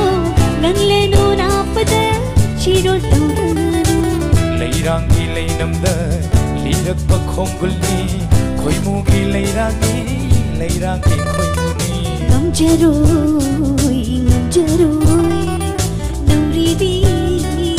leirang ni chinna jai saja sakhanda balkona taning deyok jai lam nam patkoi mo nang lenu na pada chirol tawdaru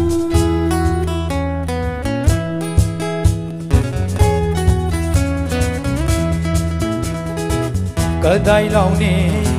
khujeng paloina na chatmin na si kadai laune khujeng paloina na chatmin na si ma pham ama thamoi ani na pamjaba ma pham ama thamoi ani na pamjaba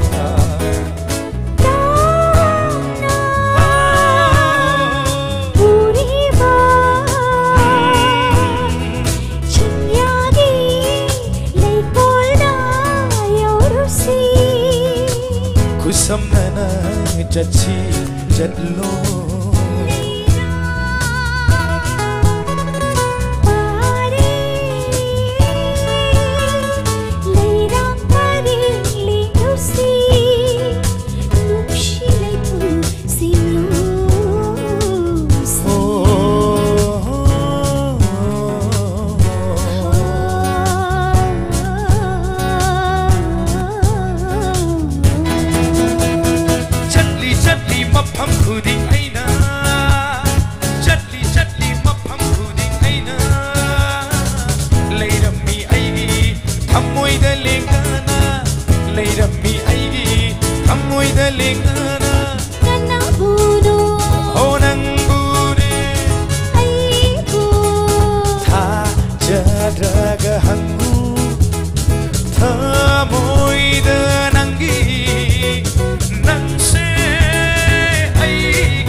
Panjabuna saba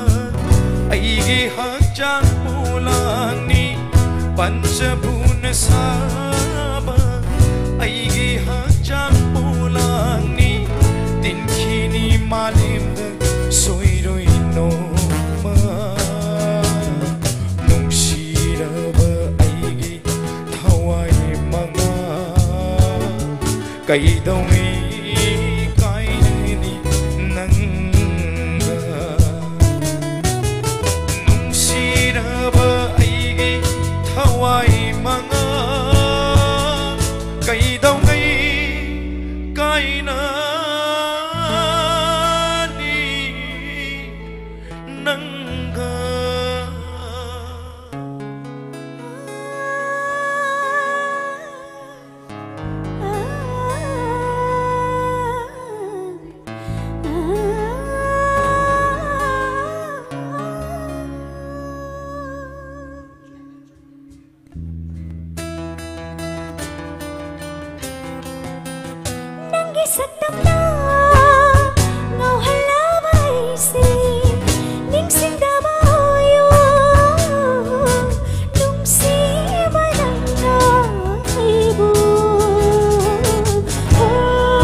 Pusparani bu thagatpa phongdokpirakpa aduga yamna bibirkhre kamensi Pusparani bu ngamkai leitana thagatpa phongdokpirakpa kamensi yamna pirakre adubo thagatbu hai pibireiba khwai pumnamakpu tamnama paugi mage de ngamkai leitana thagatpa phongdoksari tam koi tawimal khangbu sari loinana akhoi comment samna toina comment si amna pimalakna phabang ndai khunna namjabani page adu chongaga chingre adu ai pathok ningba comment si pajagadaba aina point dorga thamjaba poche yadraba yamna hena thajan malakna akhoi gi pathok pan nangdabagi tanja su leire ado delhi gi dagi ne mahesor sangang mayum haidana ngasai digi comment si makan makan ne pibiri ibese Ranbir Tamna Busu, Nonkai Latana Tagat Piri, Tamna Sangai Records ki CEO, Inana Tamna Mapaugi, Pro Aquina Tamna Season 2 0.2 gi, Project Director Soi Biriba, Mahana Lowriba Initiative Hijabatai, Ranbir Tamna Lobiriba, matam isai da lobiriba thogdang asibu thagatuna mahangna salute tawe haidna hanjan thambiri maheshwar bulsu tamna ma pawgi makai di tamna sangai records ki makai di ngam khali tan thagat chari aduga maheshwar na amuksu thambiri koi gi isai gaktana tana bass guitarist na tongi ba kungu hanga panji so thongna phaja khre haidna thambiri masibu so koi Matthew je one of the stylish guitarists amani mana selak salak pasi thongna eta phaja bani ana Matthew gi yellow shoes se yam phajana mana anjana panbiri aduga maheshwar amuka so hai ima ai gi sak thi hinu ai sei loira sak sani haidna maheshwar na sak sa tam makai tamna ma paw yeng bi bagi damakta tamna ma paw aki live streaming su yeng bi bagi damakta ngokali tan daga sari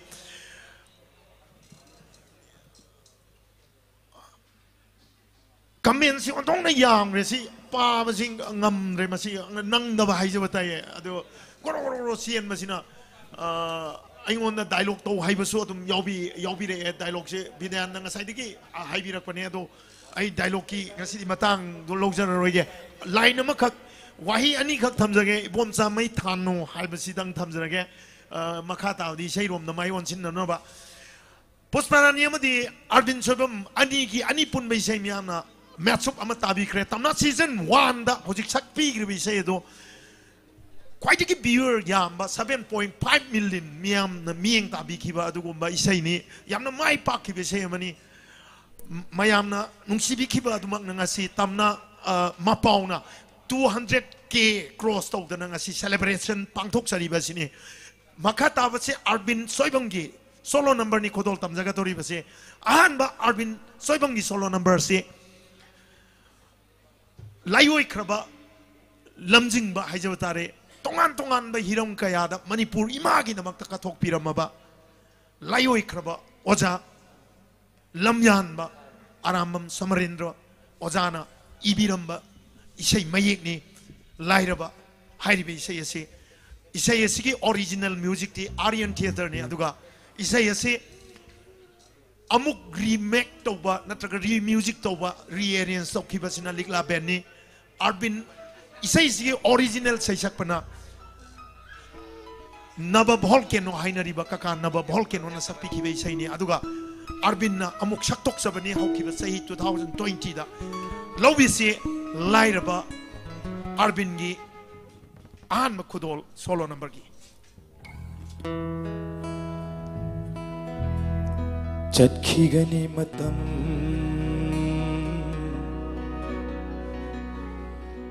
lakani kumo sajibugi nungsi ingagino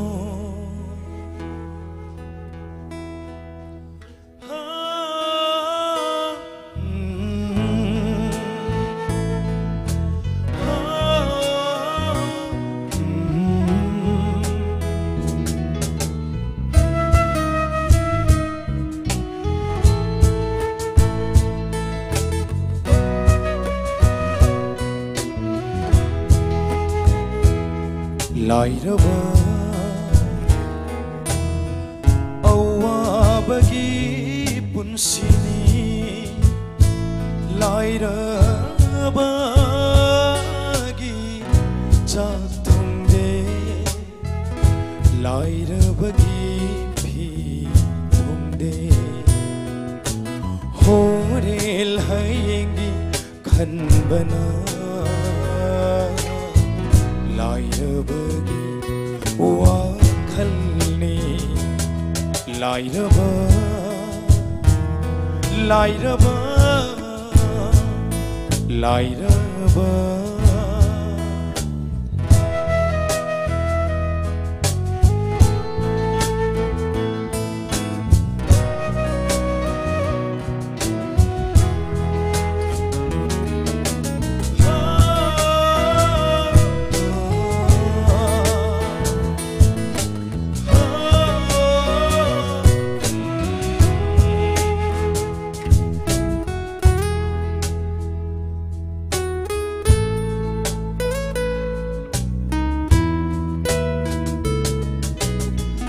Chatkigani matam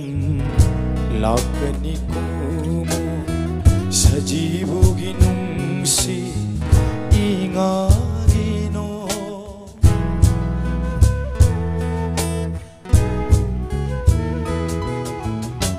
젖히게니 마땀 라그니 구모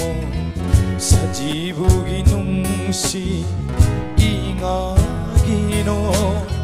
예이랑그니 어호이나나 akan bersabuna Yairanggani ahoinana akan bersabuna Wana haina khanghogani Laira bagi khangbona Laira ba Laira ba Laira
I guarantee that Arvin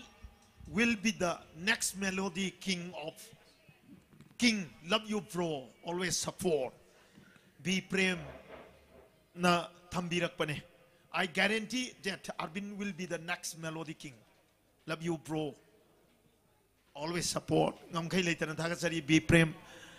Arvin thamoy seng na kodol tamjabubu nung sibida na. Yamna tagat wai pibirak pagidamagta tamnama paugi makidagi. Duga Arvin ni mo sinjaraga be prem mungam kay later na tagali mayam kamen piba pida isay siyang da taji simadi hai. Haibadi kamen pida bida ing nang da taraga lay siga haibadu ni koi Devjit Das Kumar na thambirak pase lairaba one of my favorite song haidana thambire Thiam Kalpana. But a strong voice Arvin has got, just loving it. My source yang ang mayumna tambirak pane matosuna Arvin da kodol tamjariba isay singsida tagat wahai pibirak pa yamgre ontong na paja kraba comments mayamama thambire na akoige isay si makata na mayam soidana tabining higani yamna nungai ba mikom ne adubo matang gi oiba akak na bakra laibuna maram oiraga koina thamjari ba matang gi akak na basina maram oiraga ngasi ꯈꯟꯕꯤꯔꯛꯄ ꯑꯃꯗꯤ ꯇꯥꯕꯤꯅꯤꯡꯉꯤꯕ ꯏꯁꯩ ꯈꯨꯗꯤꯡꯃꯛ ꯂꯣꯏꯅ ꯈꯨꯗꯣꯜ ꯇꯝꯕꯒꯤ ꯇꯥꯟꯖꯥꯗꯨꯃꯗꯤ ꯉꯁꯤꯒꯤ ꯑꯣꯏꯅ ꯇꯝꯅꯥ ꯃꯄꯥꯎ ꯃꯤꯠꯌꯦꯡ ꯇꯥꯕꯤꯔꯤꯕ ꯈ꯭ꯋꯥꯏ ꯄꯨꯝꯅꯃꯛꯅ ꯉꯥꯛꯄꯤꯒꯅꯤ ꯇꯝꯅꯥ ꯃꯄꯥꯎꯕꯨ ꯅꯨꯡꯁꯤꯕꯤꯗꯅ ꯑꯗꯨꯒ ꯉꯁꯤ ꯆꯠꯊꯖꯔꯤꯕ ꯇꯝꯅꯥ ꯃꯄꯥꯎ YouTube ꯆꯦꯅꯦꯜ ꯑꯁꯤꯅ 200K ꯀ꯭ꯔꯣꯁ ꯇꯧꯔꯛꯄꯒꯤ ꯁꯦꯂꯦꯕ꯭ꯔꯦꯁꯟꯒ ꯃꯔꯤ ꯂꯩꯅꯅ ꯊꯝꯖꯔꯤꯕ Unplugged Music Live Streaming ꯑꯁꯤꯗ ꯃꯤꯌꯥꯝꯅ ꯁꯄꯣꯔꯠ ꯇꯧꯕꯤꯕ ꯃꯤꯠꯌꯦꯡ ꯇꯥꯕꯤꯕꯒꯤꯗꯃꯛꯇ ꯉꯝꯈꯩ ꯂꯩꯇꯅ ꯊꯥꯒꯠꯄ ꯐꯣꯡꯗꯣꯛꯆꯔꯤ ꯂꯣꯏꯅꯅ ꯍꯌꯦꯡ ꯇꯝꯅꯥ ꯃꯄꯥꯎꯗ ꯔꯤꯂꯤꯁ ꯇꯧꯖꯒꯗꯧꯔꯤꯕ ꯇꯝꯅꯥ ꯁꯤꯖꯟ 0.2ꯒꯤ ꯔꯤꯏꯟꯀꯥꯔꯅꯦꯁꯟ ꯑꯣꯐ ꯅꯪꯒꯤ ꯃꯥꯏꯊꯣꯡ ꯍꯥꯏꯔꯤꯕ ꯅꯪꯒꯤ ꯃꯥꯏꯊꯣꯡ ꯍꯥꯏꯔꯤꯕ ꯏꯁꯩ ꯑꯁꯤ ꯂꯥꯏꯑꯣꯏꯈ꯭ꯔꯕ ꯃꯅꯤꯄꯨꯔꯤ ꯃꯇꯝ ꯏꯁꯩꯒꯤ ꯂꯝ ꯌꯥꯟꯕ ꯄꯥꯕꯨꯡ ꯅꯣꯡꯃꯥꯏꯊꯦꯝ ꯄꯥꯔꯤꯅ ꯈꯨꯗꯣꯜ ꯇꯝꯕꯤꯔꯝꯕ ꯏꯁꯩꯅꯤ ꯑꯃꯨꯛ ꯅꯧꯅ ꯁꯛꯇꯣꯛꯆꯔꯤꯕ ꯑꯥꯔꯕꯤꯟ ꯑꯃꯗꯤ ꯔꯥꯁ ꯌꯦꯂꯥꯡꯕꯝꯒꯤ ꯚꯔꯖꯟ ꯑꯁꯤ ꯍꯌꯦꯡ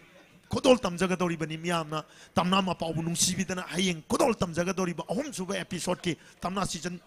0.2ꯒꯤ ꯑꯍꯨꯝꯁꯨꯕ 에피소드ꯇ ꯊꯝꯖꯔꯤꯕ